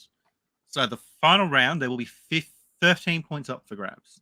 I'm going to show you guys a list of 15 video games. 13 of these video games were released for the Atari Jaguar 2. 2 of them never got released for this console. Okay. You guys are going to take turns. Joe will start in naming which games got released for the Atari Jaguar 2. Atari Jaguar 2. Oh, sorry, just the Atari Jaguar. There's a comma there. I'm Okay. sorry. It's just the Atari Jaguar. Okay, I was like, Prototype what the we hell didn't is know the about. Jaguar 2, dude? I was like literally getting concerned here. I'm like, what 2 of the country does games that in come the out list in? did not get released for the Atari Jaguar. Okay. If you do name any of those 2 games, you will be out. Every game you do name that was released, you will get a point. If the other person gets out, you will then keep naming games until you're out. So anyone can still win. All right, let's start off with Joe. Oh, God. Tempest 2000 did get released. That is correct. Joe takes a point. It's the only good game I know on the damn system, so there we go. Good luck, Reggie. I don't know these. Shoot, I know some. I'm looking at the harder ones first, but let's go with Worms. Worms is correct. Reggie takes a point. Bro, I don't know any of these really. I mean, I know all of these games, but I don't know. At this stage, you got good odds. You got like a less. You got good than odds, 10. man. Just Yeah, go but with it. I'm gonna stick my dick right in that light socket. Let's go with Prince of Persia, baby. Prince of Persia did not get a release. Joe Fuck is you. now. How the hell did you choose the one? I told you. Reggie, you're the only one who can answer, and there's only one game that is a bomb, so you got good odds. Yes, you pretty much just say them all until you lose. That was hilarious, man. Rayman. I told you. Rayman's on there. Reggie takes another point. It's my turn again. Yep. You're gonna win. I lost. Double Dragon 5, Shadow Falls. Double Dragon is on there. Is it really? Keep going. Yep. Yeah, man. I'm sorry. The Lost They didn't get them Vikings. all. You should just say the Sorry, one that's Reggie? not on there at this point. You just say the Lost Vikings? Yeah. The Lost Vikings is the other bomb. Mm. And the rest of them are all on the Atari Jaguar. So that ends this week's Bigsy quiz. Joe finished on 2 points. This week's winner on 6 points is Reggie. Well done, Reggie. Very. Thanks I for finally playing, got my guys. revenge on Joe. Thanks to Pavel, Sylvan, and Andy for the questions. And well done to Banfi for getting this week's chat question. Yeah, this was fun. And I finally I got a win back from Joe. He Hell won the yeah. last If one. you guys enjoy the quiz, I've got a Don't new play the series lottery. that's up on YouTube that's half an hour long episodes. That's like a knockout style tournament. It's called Who Wants to Be a Game Collector? We're up to the semifinals right now. So if you enjoy the quiz, you can check out 5 full length episodes over on my YouTube channel. And next Saturday will be the next semifinal, and then the final will be the week after that. So you'll have to tune in to see who wins. Not me. Tell you that. Hey, Jab, what's up, man? Wait, my episode came out, right? Yeah, your episode's been out. Okay, shit. Did I spoil that? Because I didn't win. Well, man, we finished another quiz. I guess it's time for the pickups, or maybe Yeah, let's finish some or maybe our 5 games we played this year, our games that I don't know. Like, what do you guys think? What should you do? I got a lot of pickups. So we can start with some pickups and then we can move on to some games. We'll mix it up. Okay. You want to start us off, Joe? If you want me to, sure. I got a whole bunch of stuff. I went ham on Black Friday, boys. So I'm just grabbing by the stack here. So the first one I picked up is Bite the Bullet from Strictly Limited Games. It is a roguelike run and gun RPG shooter, whatever the hell that means. So it looks like Contra, but it's got RPG elements, and I don't really know. It just looked neat. And it was one of those games where I slept on Guns and Cannoli, and I kind of wanted it, but I didn't pick it up, and now it's insanely expensive. So I was like, screw that. I'm getting this. How much is it now? Like Guns and Cannoli? Yeah. Really expensive. Well, I got my copy on eBay for $400, and I've got like 10 people watching it. That's Australian dollars, so it's like $250. Oh, okay. $300. I got part 1 and 2, so I was maybe it's time to start. Part 2 is still cheap. It's just part 1 because it was an early release when people were still sleeping on the Strictly Limited. Yeah, and then they had they released a dual pack on the Switch, which is a little cheaper, but that's still like $100. So Video Games Plus had a killer sale, and I picked up a ton of stuff from them. So I got these 2 hard copy games.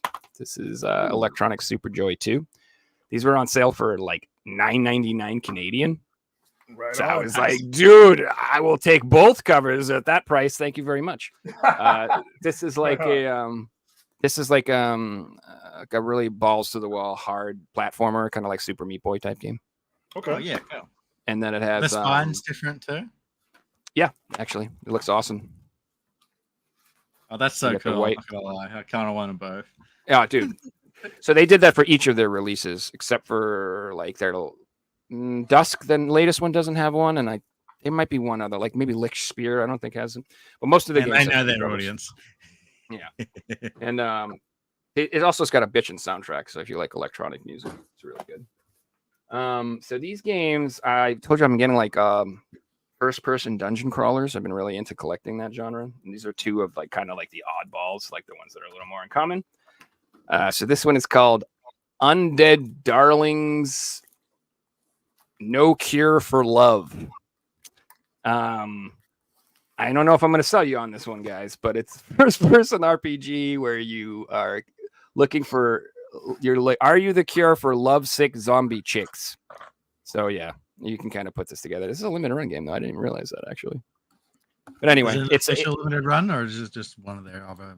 It's not official. It's no number spine or anything. So it's just through their things. But I had no idea. But yeah, it's an obscure one. Same thing with this one. One's called Zenki Zero Last Beginning. It's another first-person dungeon crawler type game. That looks good. It is. That looks yeah, I played that game before. That game is it's pretty unique. Yeah, I'm just when I get into collecting like a genre, I just get them all, dude. I don't even care if they're good anymore. I just get them all. I picked up Disgaea 6.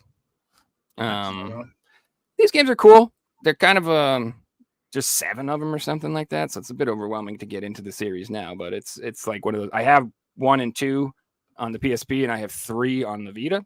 Mm-hmm. And I just found out 4, 5, 6, and 7 are all available on the PS4. So I'm going to probably pick up 4, 5, 6, and 7. then you can get the triple pack on PS3, so you're done. That's true too.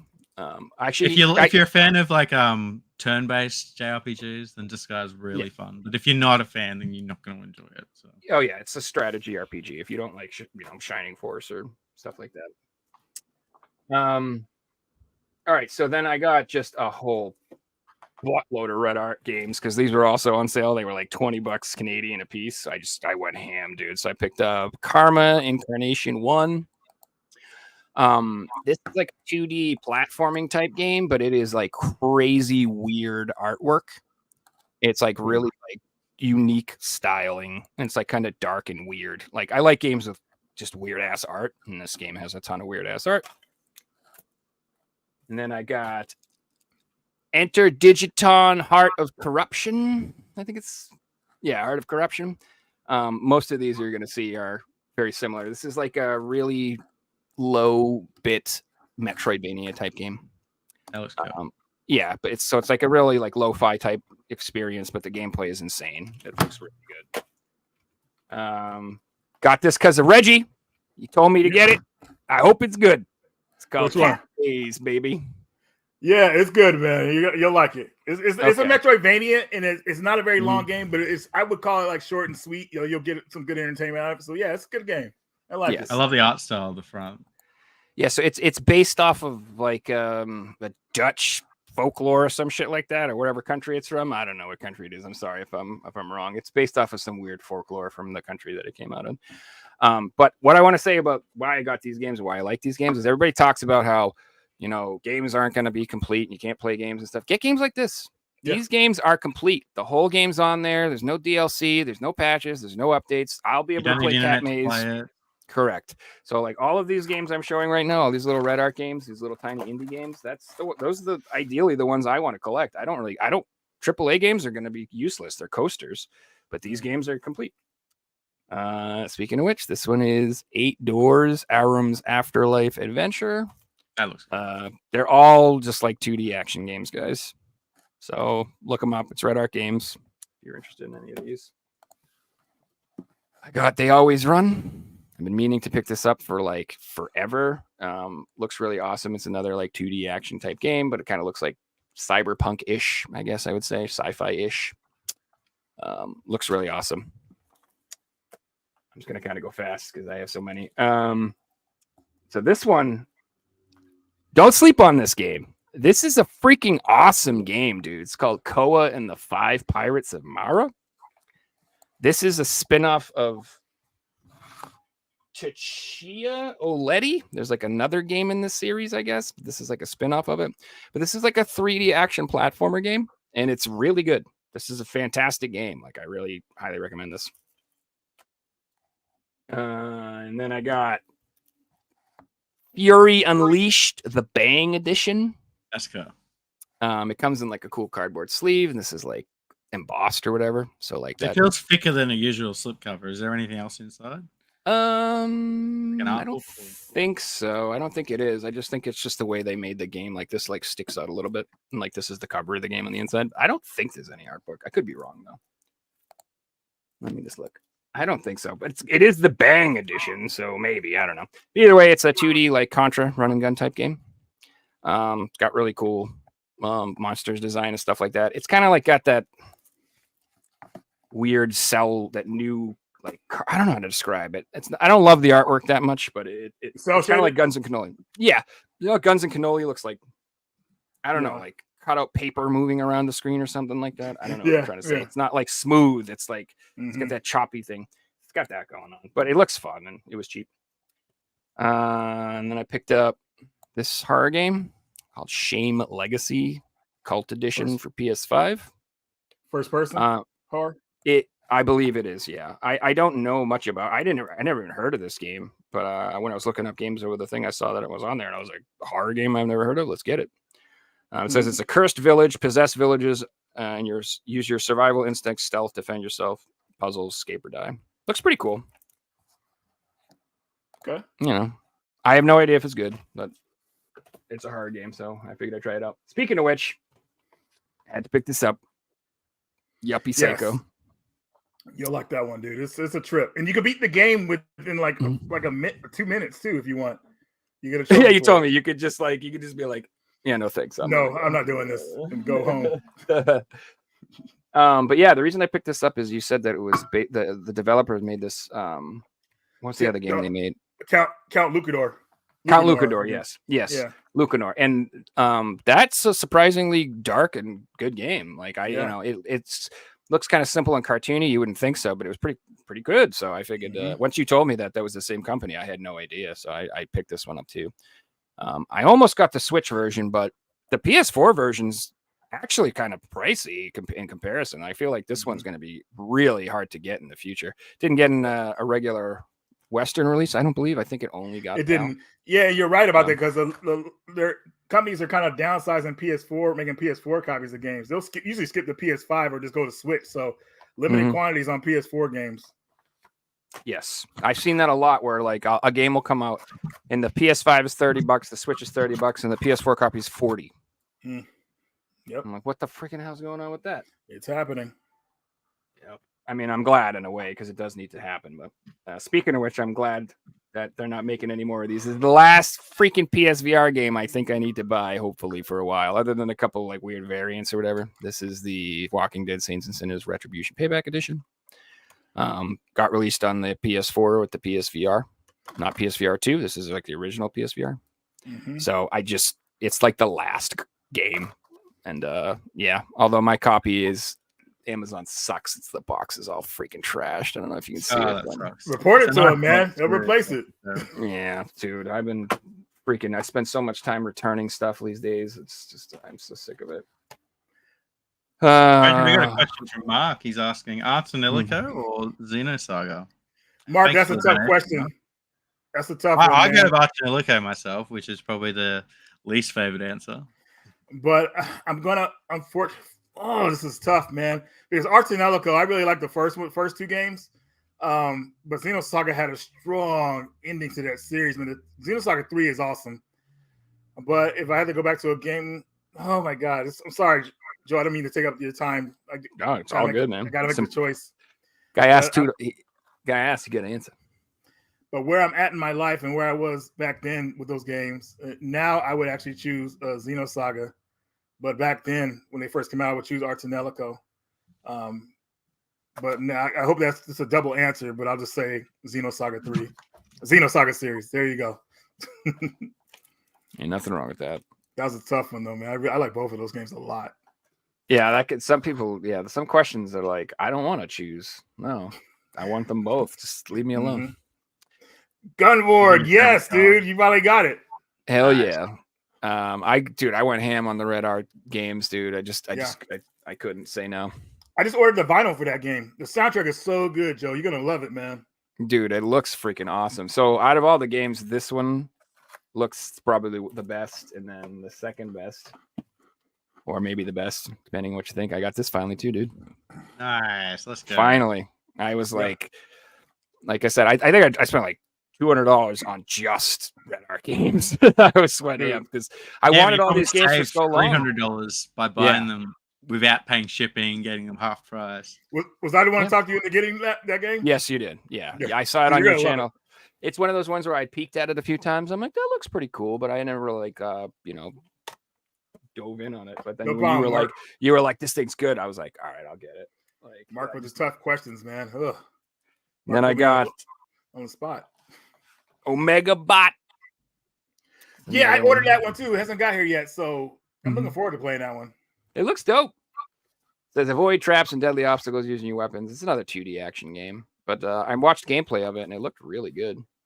So it was definitely on the list.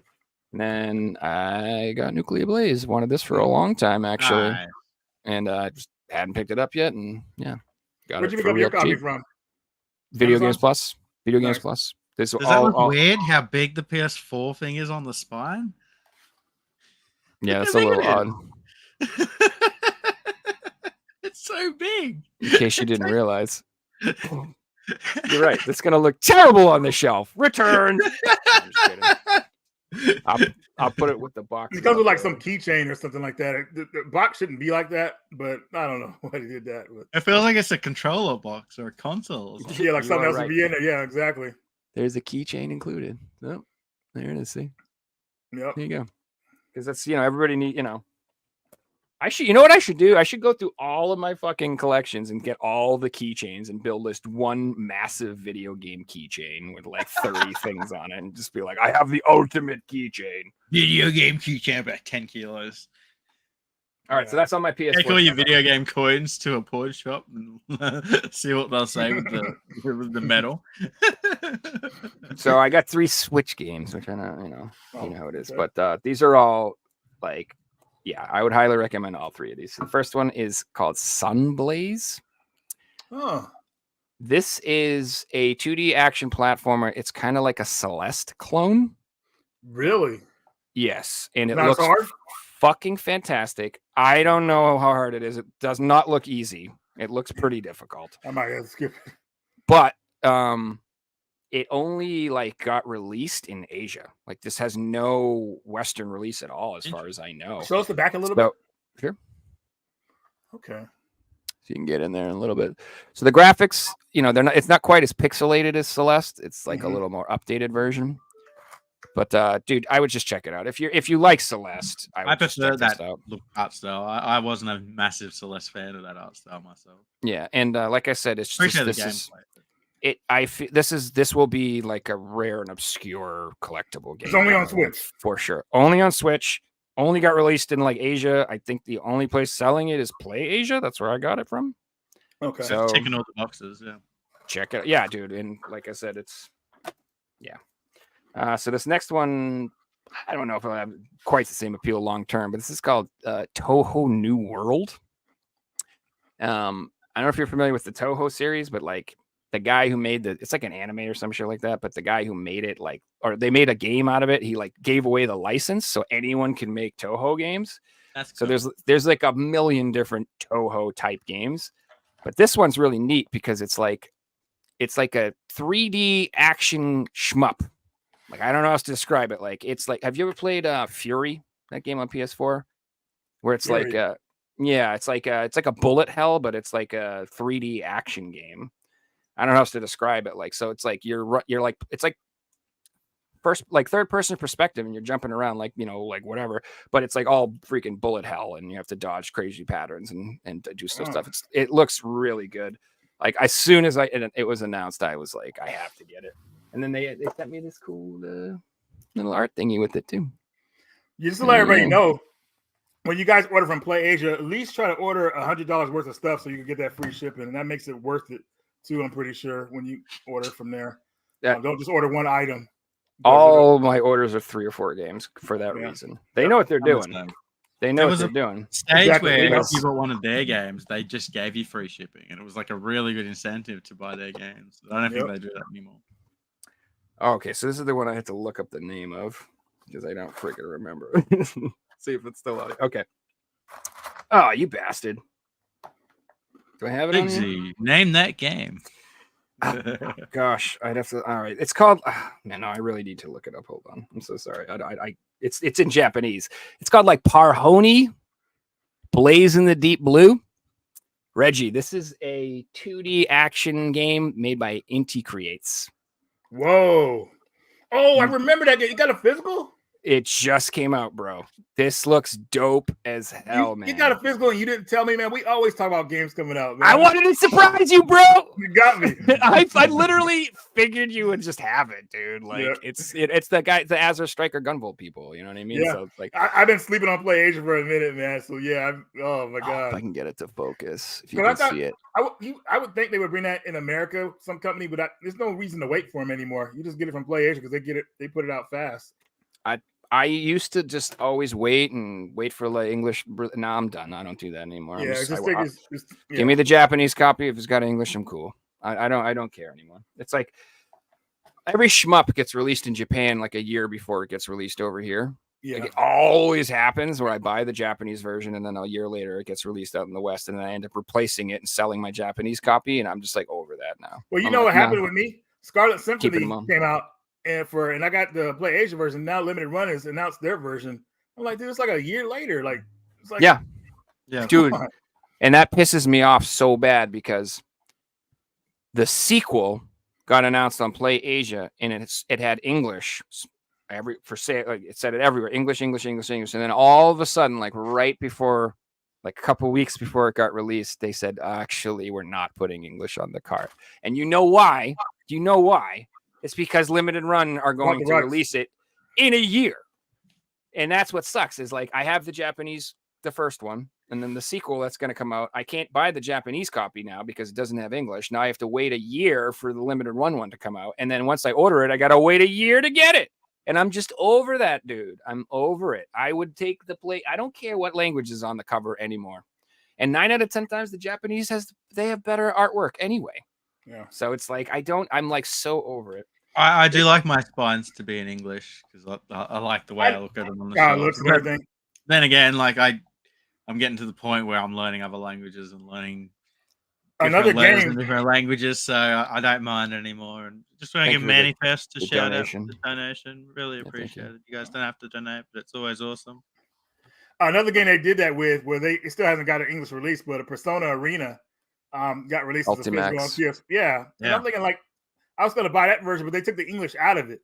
So, you know, that somebody wants the rights for it in America, and they just released it digital only for PS4. So it sucks, man. It's like, what the heck? That was the easy one. So I disagree, by the way. I think having a shelf full of Japanese games makes you look legit, son. All right? You know you're a real gamer when you walk in and you got a shelf full of Japanese games. Like, that guy likes games. All right? Well, I did. I had over 150, but I've now put them in with all the English releases, and I like combining them and being like, this really, it might be in Japanese, but that I know what game that is just by the order of it being in the shelf and things like that. No, it's actually wicked fucking annoying, dude. Anytime I find one of the games, I'm like, is it this one? No. Is it this one? No. Is it this one? No. Is it this one? No, it's the same thing. Like learn what the US numbers are and things like that. Okay, yeah, I'm not going to learn Japanese if you're going to say that. No, but I will learn, like, you know. What Japanese is hard, but it's easy to learn Korean. So the Korean games aren't that hard to get with. I haven't got any pickups, but I pulled some cool stuff off the shelf to show off for you guys. So first one, a couple of weeks back, we had Clean on the show, and he was showing off a couple of variants between like the PAL and the North American versions. So I pulled one game out that's a little bit of a variant. It's pretty cool. So here we have the Zone of the Enders HD collection, which was the North American version, and then the PAL received the Classics HD. Cover art's a little bit different. Same with the spines. But of course, I had to have it both. I love that game. They're such good games. Really good value for money too with this collection. Great. And next we have an Australian exclusive slipcover for the PS3. So this is for the game Homefront, and this edition here is called the Don't Tread on Me edition. I actually like comes that with game. the slipcover. I believe it actually includes is just day one early access features, so it doesn't actually give you anything extra but the slipcover. But it's a really nice slipcover for the game. It's holographic as well, which is pretty cool. Is it expensive, that version? Unfortunately, it's really rare. You can find it on eBay for the same price as the normal game if the seller doesn't know what they've got. Otherwise, you're going to be looking at like $50-$60 if they do know what they have. The commercial for that game is insane. Like, it was so freaking cool. Like, I remember the trailer for it years ago, and it made me buy it. I never played it, but I don't think it's going to be up my alley. This next one's interesting. So this is a Russian release. This is the only PS3 game that has a silver spine. I'll show you the spine first. So it's kind of hard to see with the glare, but that's in silver. Now this is for Hannah Montana, which in Russia they call Xana Montana with the X. But yeah, it's the only game that has a silver spine, which is kind of cool. So when she powers up, she turns into a blonde and starts singing? Is that what it was? To add more to it, the normal Hannah Montana release has got the red label. This is the black label, so it's actually a black label variant as well. Oh, okay. Yeah, have you seen the sequel where she twerks on stage half naked? No, is that the Wrecking Ball one? Yeah, no, that's just what happened in real life. I remember. When she did it for real. Yeah, I remember that. I was just thinking about the purple taffy PSP that came out with the Hannah Montana version. You guys remember that? Nice. Yeah. The two, I think I like that one, and I like the Hatsune Miku one the best, the light blue one. Those are both fire, dude. I'd love to have both of those. Oh, the Hatsune Miku Vita is beautiful. The blue one from Japan. Japan got so many cool Vitas and stuff. We didn't get anything. They did. Cool. Dude, they got the They Dragon also Quest bought one Vita there. games over there when they first came out. Vita games sold really well in the West, like after the Vita was announced that it died, let's be honest. When the Vita first came out, the games didn't sell that well, you know. Yeah, well, Limited Run weren't putting Vita games out until after the Vita was dead, and PlayAsia was the same. Nobody bought the damn thing until the memory cards were on sale. So They never went on sale. What are you talking about? that's true. At least On until sale? the SD adapter came out. How about that? Because that's what you can get, just an SD adapter for it now.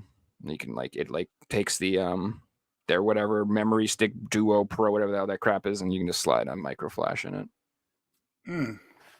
Yeah. Okay. Well, I guess it's my turn, huh? Yeah, what do you got for us, Reggie? I got a lot of stuff here, man. You guys ready? Hell yeah. Let's do it. All right, here we go. Ooh, okay. It's gonna be radical. Let's go. No, you're gonna like this one, man, because this one I got. We talked to High. I missed out on this one, but I finally was able to get it on eBay. Oh, nice. What'd you get? Trouble Witches. Oh, nice, brother. Nice. For the Switch, finally. Oops, sorry, hold it here. And sorry, try to show some gameplay footage here. Yes, you guys know this is an awesome shoot 'em up, and I ordered them both from Play Asia, but they canceled my Switch order for it, so I was pretty annoyed with that. I was like, "What the heck is going on, man?" Like, so I just went to eBay where someone already had it in America, and I just got that copy, So now I have the PS4 version and the Switch version, like I wanted. And plus, thanks to Joe, you sent me that book, which is awesome. So now I have everything that came with it, man. So I appreciate you on the hookup for that one. But yeah, if you like shoot 'em up, you'll definitely like this game. Nice. All right. That's so beautiful. we've been waiting for this game to get a physical for years because it came out on 360 initially back in the day, and I was stuck there. Yeah, and this is like an updated, souped up version of it, I think, too. Like it's got like the final complete version or whatever. It is. And the Are there next one many here, shoot 'em ups on the 360 that haven't now been re-released on the PS4 or the Switch? I think most of them, except the last Dudon has not been released on any other system. It's called Dudon Patchy. I can't remember what it's called. I actually own it, but it has a weird name to it. So I think that's the only one that has been released on any other systems. Or there may be Sodaijo? Is it SDJ? It's Sodaijo. I don't know something like. Yeah, I don't remember, man. I think there's two that haven't been released physical yet. So, all right, Sodaijo. Yeah, that guy knows. One more quarter knows. and they released it on phone too, so which is crazy. So you can play it on your iPhone if you want. But next game here, me and Joe almost bought the game for a higher price. It got cheaper, but I told him to wait on it. You know what I'm talking about, Joe? We got Daymare 1994. Thanks to Joe buying this game. It made me look at he got it on PS5 as well. I got the PS4 version. I mean, it made me look out for the PS4 version to get a sale on it. So this is survival horror, and it's kind of funny. I haven't told anybody this, but pretty much, if you play the game without it being patched, you play like this rough, messed up version of the game. Like the disc must have been pressed like a while before the patch came out, obviously. So it's pretty messed up, man. But if when you play a game with the patch, obviously it's fixed, but it's just crazy playing it without the patch. I was like, dude, what the heck were they making here? It really threw me out. Like, the whole intro is different from the patch version of the game. So it's like, what the heck? But overall, I think it's a pretty decent survival horror game. If anybody decides to play this game or pick it up, make sure you play the game on easy mode, because the people who made this game, they don't know how to balance out the difficulty, and it's kind of weird sometimes. So just let everybody know that. Play it on easy first, and if you're good at it, you can play it on the rest of the difficulties if you want. All right, what is next? I'm going down the list here. I love the little PMs in the middle of that. That was cool. Oh, yeah. Because I was yeah. The next one here is Star Renegades. I got this for $40 collector's edition on sale during the Black Friday sale. So I was happy to have that. You can see this collector's edition. That thing's comes nice.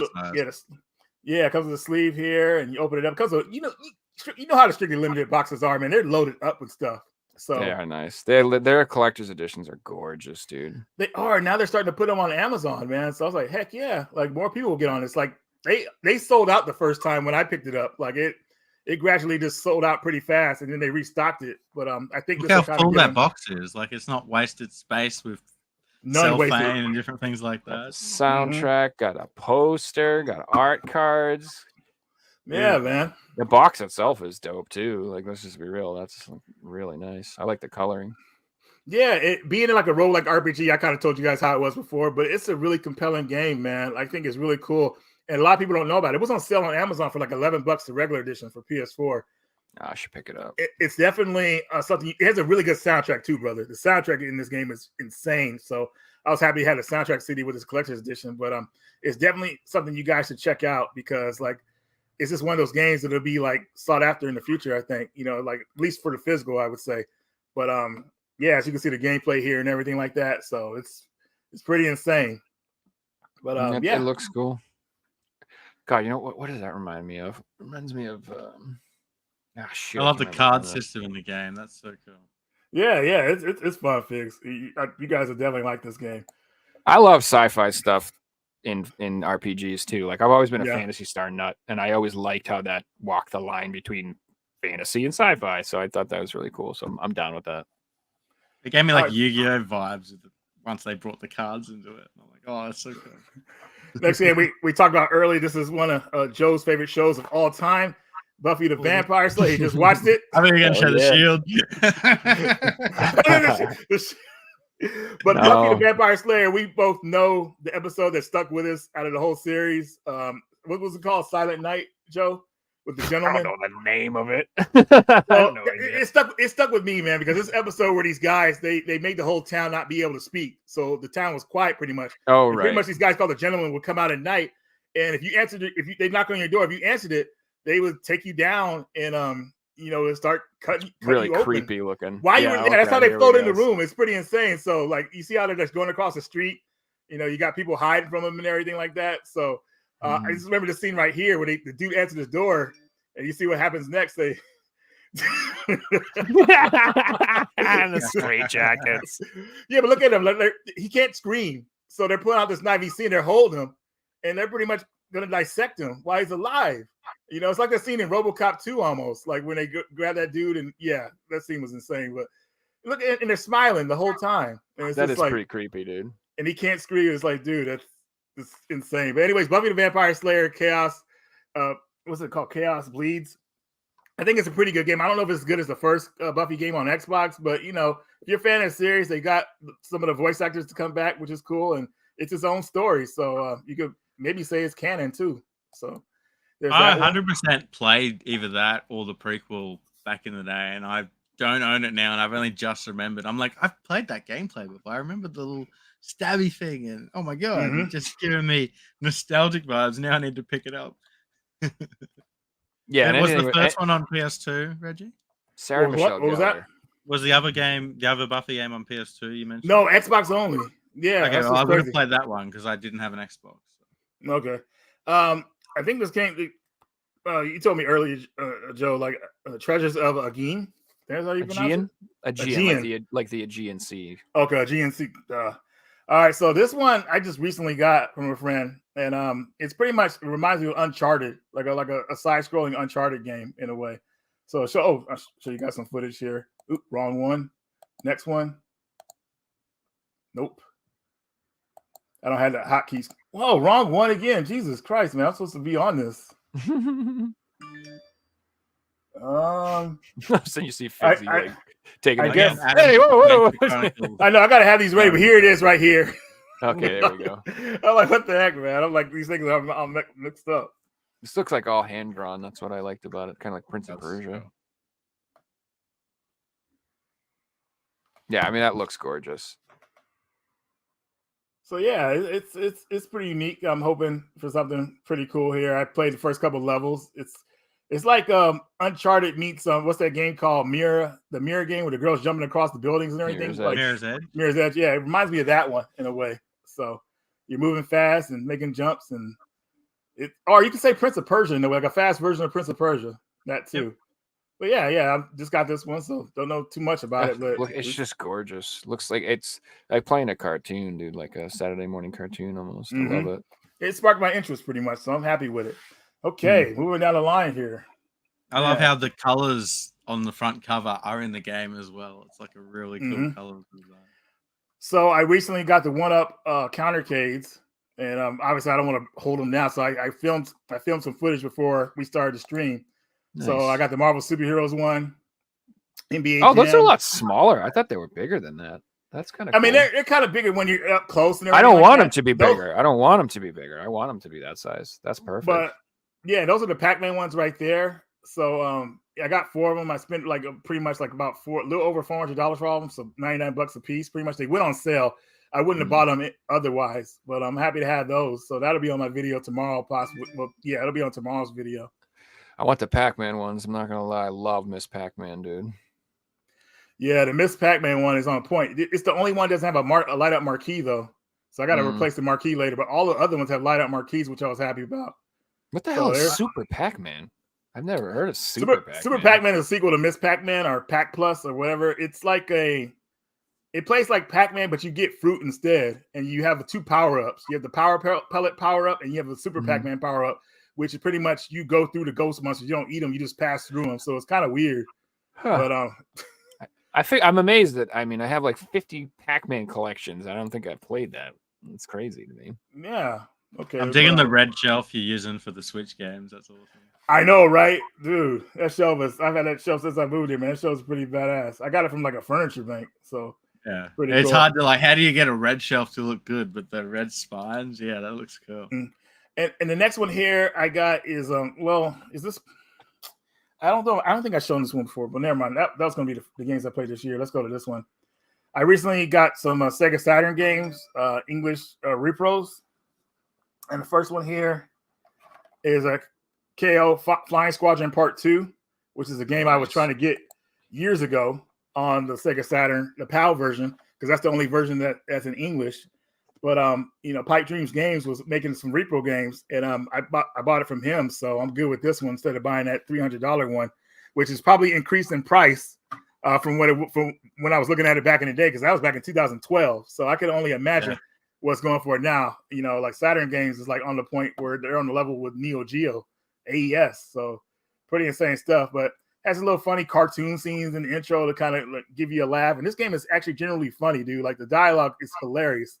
The gameplay is a mixture of platforming and being a shmup. So it's a mixture like that. Sick. And here's the gameplay right here. That's the shmup part. Pretty simple or whatever like that. It's fun. That's kind of reminiscent to the first game with this part. And then next, like other parts of the game is just like platforms. So it's pretty unique, I would say. All right. So next up here. Yeah, that game's got to be so expensive. I know the regular first one is insane. I can only imagine that one is even just. Yeah, I actually sold the first one to my buddy. It was the last Sega CD game he needed to complete his collection. And back then, I sold to him for $500, which was cheaper than it was going for at the time because it's going for $800. Now, is it almost like $2,000 for a complete copy? Something like that. Yeah, it's definitely over $1,500. Insane.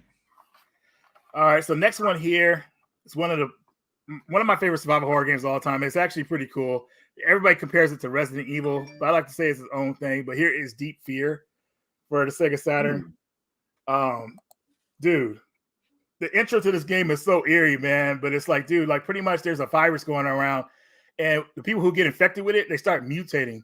But it's so gross because the mutations look so like they're just so gross, man. Like if you see how the people mutate in this game, like you'll see a person like mutate a little bit in the game, and then when you see them later, they're even worse. And they're all enemies pretty much. So they attack you in different ways as they get worse in their conditions. But definitely good survival horror. What you have to worry about in this game is not only the mutants, but you have to worry about the air that you have. Certain rooms only have a certain amount of air. So if you don't have if you're in that room too long, you get actually die pretty much, like a lack of oxygen. So yeah, that factor too. Then you saw the prices there too, what the European copies going for. So that's a forget that. But anyways, Deep Fear, definitely a game that people should check out. I hope they port it to another system because it's been stuck on the Saturn for years, man. Like this game needs to get out there. But yeah, you guys still good? I still got some more games. Keep going, baby. Yeah, keep going. Okay. What else have we got here? Oh, yeah, I just got this one. This one's called Formula or Retro World Tour. Did I mess up the screen here? Oh, I kind of angled it wrong. Oh, well. That's fine. Okay. Oh, I've seen this game. This looks pretty fun. It's like an arcade racer. Yeah, it looks pretty unique. So I'm excited to play this one when I get a chance. So I got that one. What else do we have here? It's got an awesome art style. Oh, I forgot to show you. I picked up the new Shrek racing game too. That's actually in the PlayStation. Is it fun? Yeah, it's fine. You know, it's a kart racer. If you want a well, kart racer, it is this one. This one I was really happy about. I got this from Pix and Love. The King of Fighters 13. Nice, dude. Nice. Switch Yes, and that's PS4 version. So the updated version. So King of Fighters 13 was the last one done in a 2D style like that, as you can see. It was kind of funny because King of Fighters 12 should have never been made. King of Fighters 12 is actually 13, but they ran out of time, so they made that weird Dream Match game, which probably is considered the worst King of Fighters game ever. But with the same art style, they were able to finish it with 13, and this is the result. So all DLC that the game had before is on the disc, thankfully, and you can play the game with its full potential, pretty much. So this is the end of the Ash Crimson saga, because like the King of Fighters game, they go with like a saga for like 3 games, and then they move on to some kind of other story arc. But this a total surprise. This game got released on the system, so very happy with that. I really love King of Fighters 13, especially after the terrible game we got with 12. They really just came out of the park and smashed it. But Atlas jumped in and helped. Thank goodness they did, man. You don't really hear too much about Atlas these days anymore. Like ever since like limited run companies have come out, like Atlas is kind of faded. I mean, they got their Persona. That's Sega, right? Is it Sega? I think Sega bought a portion of them. I'm not sure. Well, I was hoping that's one of the things people said with that new announcement that Sega is maybe that'll help revitalize some Atlas stuff too. I don't know. Or they were connected somehow. So yeah, I don't know. Those people just say things. The next game here is called Full Void for the Evercade. This is the only physical release for it. Oh, I didn't know that came out yet already. Yeah, it came out, bro. Dude. This game is sick. I beat it the first night. I got it, man, because it pulled me in that much. I mean, you play games like Out of This World and all that stuff, and Heart of Darkness, plays like that. Not as hard as Heart of Darkness, thankfully, but just to show you guys some gameplay here. And you play as this kid. You play as this kid who's escaping these freaking robots that have kind of taken over everybody, through all these weird means, like helmets that have like that are tubed to like certain like computers and stuff like that, like. Pretty much humanity's been taken over by these weird robots, and you're just trying to escape, but you end up trying to save everybody pretty much. So it just really pulled me in, man. The way the game was, man, it's really awesome, and I think a lot of people will like it. Now it's a lot of trial and error, of course, but that's what we expect with these games, though. So it's definitely something that a lot of people would want to play, and I'm glad that somebody made a physical release for it. That's the thing about Evercade too that I really like about them. They're starting to get some exclusive physical games, pretty much. So. Definitely something. They definitely need it, man. I mean, I know they're making all these compilations, but they should make their own exclusive physical games too.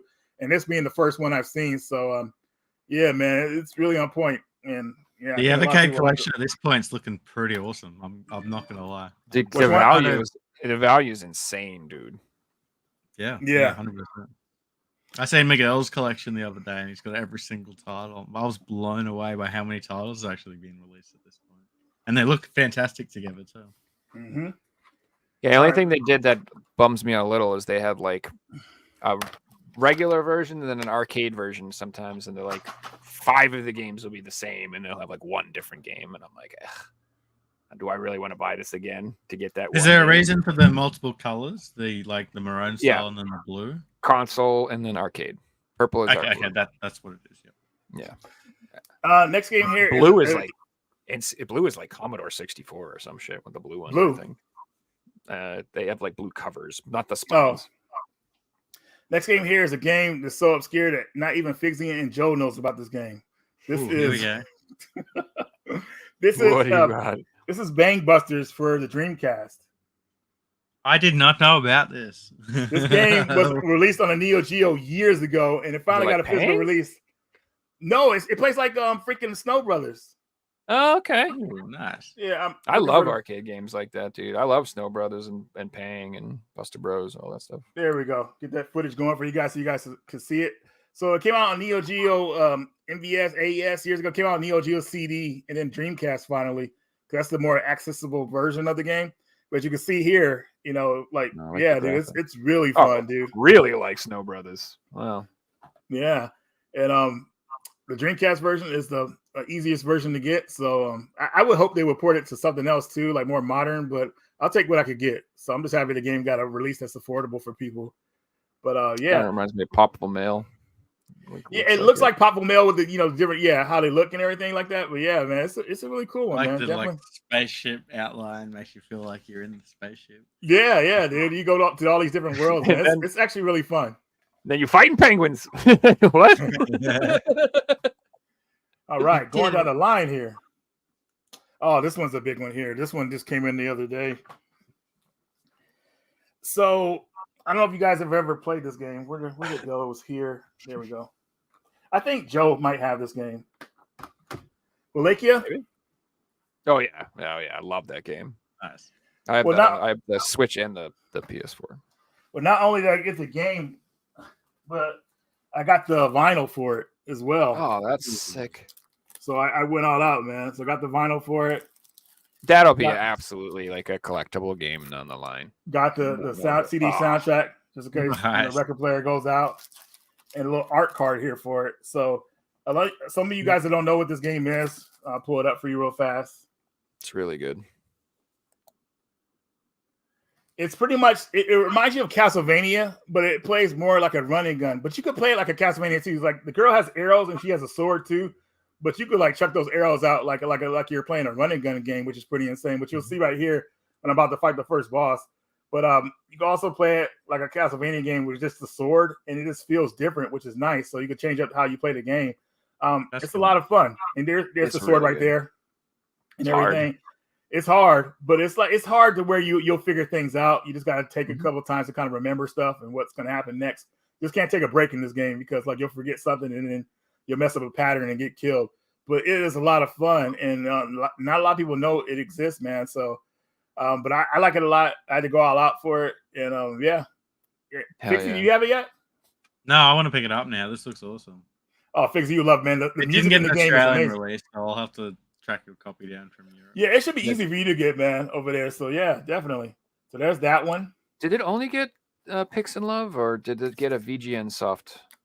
VGN Soft, they sell the. No, that's right. So VGN Soft got the American Switch version.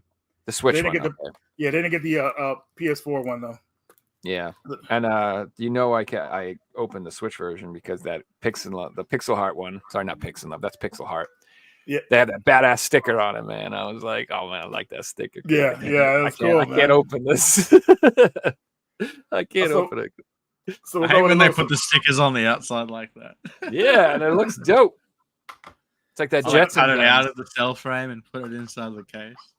So we're gonna go with a little survival horror next, guys. You ready for this? This is a game that neither of you guys have heard about. No, I think Joe's heard about it, but you definitely know about Dread Out for the PS4. Oh, yeah. I know Dread Out. I haven't played it, but I know what it is. I own it. I've seen Joe show it on his pickups before. What the heck? I thought I had it installed here. I guess I don't have no footage of it. I thought I had some footage of it. Hold on, let me try again. Nope, wrong game.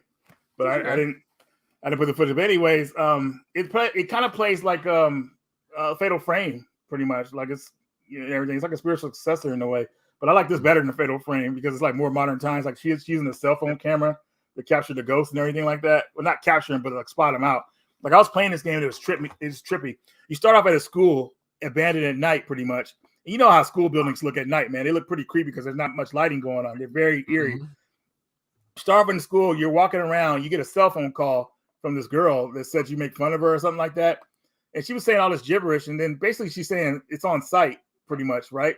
So I'm walking, I get to the front of the school and she's waiting for me with a freaking, like, I think like a sword or a baseball bat. And it tripped me out because I wasn't expecting that. So she starts chasing you around. You got to fight her and everything like that. It's pretty insane. But the game is very creepy is what I'm trying to get at, man. So if you want to be scared, definitely play this game. And also, I should have said it's Dread Out Part 2.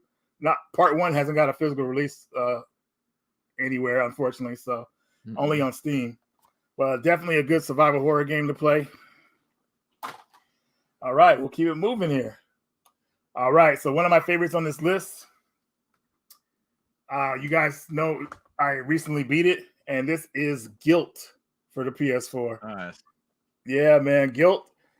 Guilt is a survival horror game where you play as this little girl. She's in a dark version of her town, and she's looking for her friend. It kind of it gives you kind of like Silent Hill vibes the way you're in the town because everything's all busted up and weird looking. But you're being like stalked by these crazy ass monsters, and you're just trying to find this girl, and all you have is like this flashlight, and you're trying to survive. It's a trip, dude. It really kind of like I don't know, man. But it was a total surprise for me this year. This game originally came out on Stadia, but thankfully, they ported it to something else because it would. That would have been horrible if it was only on the Stadia. But anyways, I had fun playing this one. I might actually go for the platinum trophy. The first time I beat the game, I got the you get to choose between two endings. I got the okay ending, and then I had to fight to get the best ending. But eventually got it, thankfully, and I was pretty satisfied. But so I think I'm going to go ahead and get all the trophies. But it's definitely a really fun game, man. I think a lot of people should play it. It has a lot of creepy moments in it, and yes, it is a hidden gem. I consider it a hidden gem, and it's survival horror. So definitely check this one out if you get a chance. VGNY Soft has the PS4 and PS5 version in stock, I believe. If anybody wants, they got it back in stock. Cool. They were sold out. They did the last time I looked. Who knows? This was before Black Friday, so it totally be sold out by now. But they had them. That's where I got Yuppie Psycho and stuff when I got it from them. So next one here is going to be a Super Blood Hockey for PS4. Hey. Yeah, dude. I got. Man, let's go. I kind of got lucky and got this one. You like hockey games, arcade type? You definitely like this. You see all the blood on the floor. The game pulls no punches. It's a lot of fun, though. And it has its own little story to it as well. You can play arcade mode and a story. I wish they would have put it online, too. More people would have played it. That's the thing about these indie type games, man. They were able to like add online with them. The word would get out about them a lot easier. But it so reminds me of the actual just ice hockey on NES. It's like an upgraded version of that one. Dude. Just more violent. Dude and the middle dude. You're gonna have like the 3 body types, Yeah, pretty much, man. And this game did come out to America too on the Switch. Looks fun. Through premium edition games. Mm-hmm. But I know most people are probably gonna want the PS4 version. Yeah, it's crazy, right? Yeah, man. All right, so next game here, going down the list, we're still going. I don't know if a lot of people like this game. I loved it a lot. I got Moving Out Part 2. This is a fun single player, and it's a party game. But Moving Out Part 2, man. Oops, wrong game again. Jeez, I thought I had this. I got to put on my glasses. There we go. You gotta get the laser, dude. I just did it, man. No more glasses. I know, right? The laser surgery, $2,000, man. It was a lot more than that. Was it? I thought it was like $4,000 or $5,000. Last time I looked, it was like over 2,000. I guess they raised it up per eye. Depends on where you go, probably. I have no idea, but it was like $4,500. But I can see. That's nice. Which is good, yeah. You get that for the rest of your life. But if anybody wants to know what their eyeballs smell like when a laser burns it, it kind of smells like burnt hair. In case you wanted to know. I could smell my eyeballs burning. Dude. Interesting experience. Interesting. But it's a fun party game. You can play a single player too, but it's more fun to play, like with people. And they added online with this one too. The first game didn't have online. Now you can play online with friends. So that's definitely cool. It's a fun game. I like it better than Overcooked, which is a popular game when it comes to these party games. But I like Moving Out, man. I feel like that's the best one. So there's that one. Next game here is Under the Waves. Nice. This is like a narrative adventure that came out. Quantum Dream, I think it's called. The guys who did the they did the Detroit games and all that stuff. They helped publish this game, I believe. And so that's the reason why I took a look at it. And it was on sale. And I got it for $25. So I said, why not? To take a chance with it. I don't know too much about it, but I know it's like there's something happened to your character in the past, and he's pretty much doing all this crazy work underwater to kind of like get past the event that happened to him. So the game periodically tells you what happens over time as you play the game. You just got to play through it. But it looks like it's a very interesting narrative adventure. So I'm looking forward to getting more into that one. I really enjoy the concept of games being set under the ocean. I've enjoyed some of the just like exploration games where they're just relaxing and different things like that. Yeah, exactly. So let's see here. What else do I have here? I think I'm close to being done. That game comes like with like a art book or something. I remember when I bought it, it's like heavy. It's got to have something in there cool. It does. It comes with a booklet. Yeah. Okay. I just remember you could, you can pick up a game, you can feel like the weight. You can feel something in there. Something cool's in there, yeah. All right. Where are we at now? Oh, I don't have footage for this one, but it's Air Twister for PS4. No, it's I not wouldn't- a strictly limited version. Only 300 copies made. Mhm. Oh, 500. I got 335. They were selling this on Amazon for Switch and PS5. I was like, why did it skip the PS4? This game is not a PS5 game. But that's kind of showing you what we talked about earlier, how they're skipping over PS4, even though the game should be on the PS4 instead of the PS5. But this game reminds me of Space Harrier and a little bit of what's that game called? Panzer Dragoon. Yep. Just like that. So more of Panzer Dragoon, I would say. But definitely a cool game. A lot of people should check out. No, I definitely think you're spot on there. Like the trend of not releasing games on PS4 is becoming more and more prevalent. Where games are just getting Switch and PS5 versions. Mm-hmm. Oh, I heard that they planned on like once the Slim came out, that would be the end of the PS4. Like they weren't going to start like once the Slim came out, and that just happened. So I'm assuming Really? you're going to see. That's what I heard. They're going to phase it all up. Did Yeah, Spider-Man 2 get a PS4 version? I got 240, dude. It did not. They skipped over it. Well, that's a AAA title, and that's usually the AAA titles sort of reflect on what Sony are going to do for the future. Mm-hmm. 3 more items left here. Next game is Thunder Force Thanks, Star. Have a good one. for the Saturn. This is probably what it would look like if Working Designs had made it. But this out of the Thunder Force games that came out for the versions came out for the Saturn and the PS1. The Saturn one is considered the better version of it, and I'll show you guys a little bit of gameplay here. Thunder Force series is really a lot of fun, and my favorite back in the day was Thunder Force 4, which is called Lightning Force on the Genesis. Mm-hmm. But man, Thunder Force 5 really steps it up, man, and it's a lot of good shooting action. You know, it takes a bit of getting used to where you switch the weapons and everything and how you target stuff. But overall, when you get used to it, man, the game is so much fun, and the music in it is perfect, dude. Like it just compels you to keep going. So very happy to have this. I wonder what people think in the chat. We've got 105 people in here. Which version do you like better, the game, the Saturn or the PS1 version? Let us know in the comments. Dude, that's a tough one. I'm like super biased towards PS1, so like obviously I would probably get that, but the Saturn is better a lot of the time for sure. Yeah, especially the audio and stuff too. Like I don't know what it is, dude. The sound is so good, dude. When we talk about the games, what he wants me to talk about the game, say the name again at the end. I'll try to, man. I only have like 2 more left. I mean, good. Yeah, sorry about that, Sticks. Next game here. Let's see here. I got all this stuff mixed up, but I think I got everything in a row now. I'm gonna have to get the PS1 version too because I'm a PlayStation fanboy. Just to have both versions to compare, kind of. Yeah, you know what's honestly too like, why is the Saturn such a bitch to emulate, dude? God, I don't know what it is. I have such trouble with that damn thing. Half the time I get it to work, half the time it doesn't work, half the time the controls don't work. I'm like, what the friggin' hell, man? So that's why I like the PlayStation version, because it works on my shit. Hopefully, Sticks, you can see this one. This is Neo Geo Pocket Color Selection 1. Oh man, that's for the Switch. This is from Pix and Love. And I think this is the better collector's edition because the one from Limited Run is kind of awkward the way it fits on the shelf. But this one is actually perfect with everything that comes with it. Pix and Love.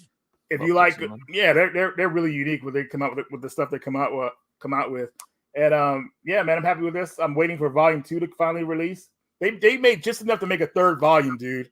But they squeezed enough games. Yeah, man. I was like hoping they would get the rest of the games in the 2nd volume. I was like, you motherfucker, you freaking save one for the 3rd one, but it's all good. Of course they did. Yeah, dude, that's still nothing like the Atari Recharged garbage that the Limited Run do. 2 games per disc. 2 Atari games per disc. That's such a joke. They got clout for that one. Huh? I would take up 0.0001% of the disk space. Like, I refused. I was so angry when I did that. I'm like, you couldn't put 4 Atari games on 1 disc. Go to hell. I was so pissed, dude. Yeah, they'll never do that again. They got clout pretty hard. I got Atari collection on the PS2 of like 50 games on it. Well, they're recharged, so they're like newer versions of the Atari games. But they're Atari games. They're like $3 freaking digital games. They're not, this is not a $30 game, guy. I don't know. Whatever. It irritated me because I actually do want them, But I just refuse. I refuse. I'm just waiting for Japan to go, oh, we just put them all in a cart for $30. Mm-hmm. That's what I'm waiting for. That's what we got to do. We'll be a step ahead because no one looks over in Japan. They just wait for the American releases. And the last item is a bit different. It was a cartoon I watched back when I was a kid. It finally got a Blu-ray release.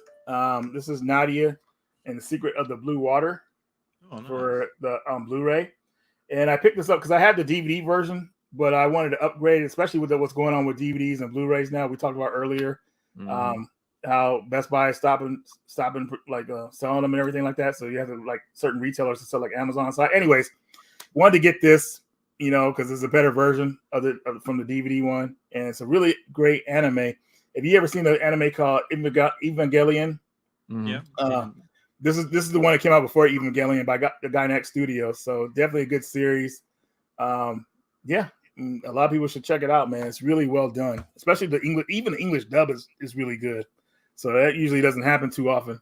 But that's English physical media too. That anime, definitely collect that if you're into like, that stuff's already kind of niche, and it's like once that's gone, it's gone. You are not going to see that again. Maybe Japan. In particular, Japan's kind of cool. Japanese. It won't have English. Yeah, exactly. It's just. This is what I mean by like in the past that Blu-rays in Japan, if they're exclusive, they're like $90 each. They're so expensive. Well, that's what I mean by like if you're into like major stuff, you might not have much of an issue. But if you're into like old obscure anime or old TV shows from the 90s or if you want something like that, like you better get it now because it's the last hurrah. Otherwise, you can always get it digitally, but that hope for a remake or hope for it to pop on pirate it at some point. Yeah. Get on the old BitTorrent. Well, I feel like piracy is becoming more prevalent again. Like piracy was big in the early 2000s, and now that suddenly there's paywalls behind all these TV shows and sites and games and you name it, that piracy is becoming more prevalent again. Mm-hmm. Yeah, so everybody was pirating everything because they didn't want to buy it all. And then streaming came out and they went, all right, well, that's easy. That's pretty cheap. I'll just do that. And then now streaming sucks and everything's split up over 50 different networks and it's like not even worth it. And like there are so many times where like I just want to watch one show. I don't want to pay for your subscription. Yeah, I want watch one show and I'm just gonna pirate it because I can it's just easier. Sorry, and more convenient. Yeah, and I can get like a higher quality rip if I want, and I don't know, just rather do that. Well, I had the same thing last night with I wanted to play Power Wash Simulator, and I had to get I got it for $1, but I had to get Game Pass again just to play the one game. Where if I didn't get it for $1, I'm paying $19. But thankfully that didn't happen. But, down the line, I'm sure that just getting it for $1 isn't going to be a thing anymore. Dude, I like how you're careful with your money, man. You're like, man, $19, I'll just pay $1. Like, that's good, man. You're making sure you save everywhere you can. But in my head, I'm not going to pay $19 for it because I can get a physical copy for $30 or $40. But it makes sense paying $1 for it when the physical is $30 or $40 if I just want to play it, Agreed. So now, I mean, I don't how much time we're a little over 2 hours. Jeez. Yeah, we're even on that 3 hour mark. We can we might have to get you back on the show and talk about all the games we've played this year at some point. Reggie. Yeah, that's what I was going to talk about next. Like, we'll say that for next time, I guess. Then, yeah, man, cool. I've got a big list here. It's definitely an hour-long conversation. Hour-long, yeah. Oh, okay. Well, yeah, man. Thanks so much for coming along. Thanks everyone for watching. This has been a blast as always.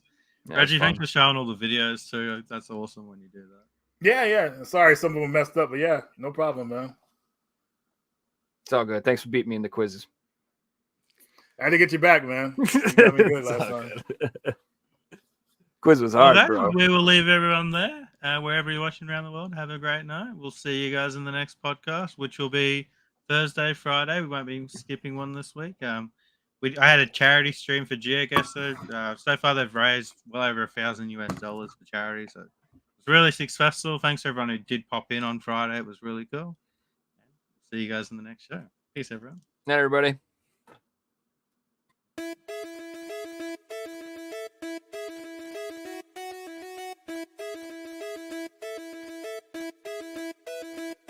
You found the coolest place to be, the PlayStation collecting nerds, and come on, won't you sing with me? Welcome to the show. Gather round the boys and girls, collectors from around the world. Let's show the people what they need to know. Welcome to the show. Gonna talk to guests, what we got the best. Gonna put their knowledge to the test. Gonna laugh and eat, gonna live the dream. Gonna show you things you've never seen. Gonna sing the song to the break of dawn. Gonna rock this party all night long. So come on everybody, let me see you dance. Get yourself ready for one more chance.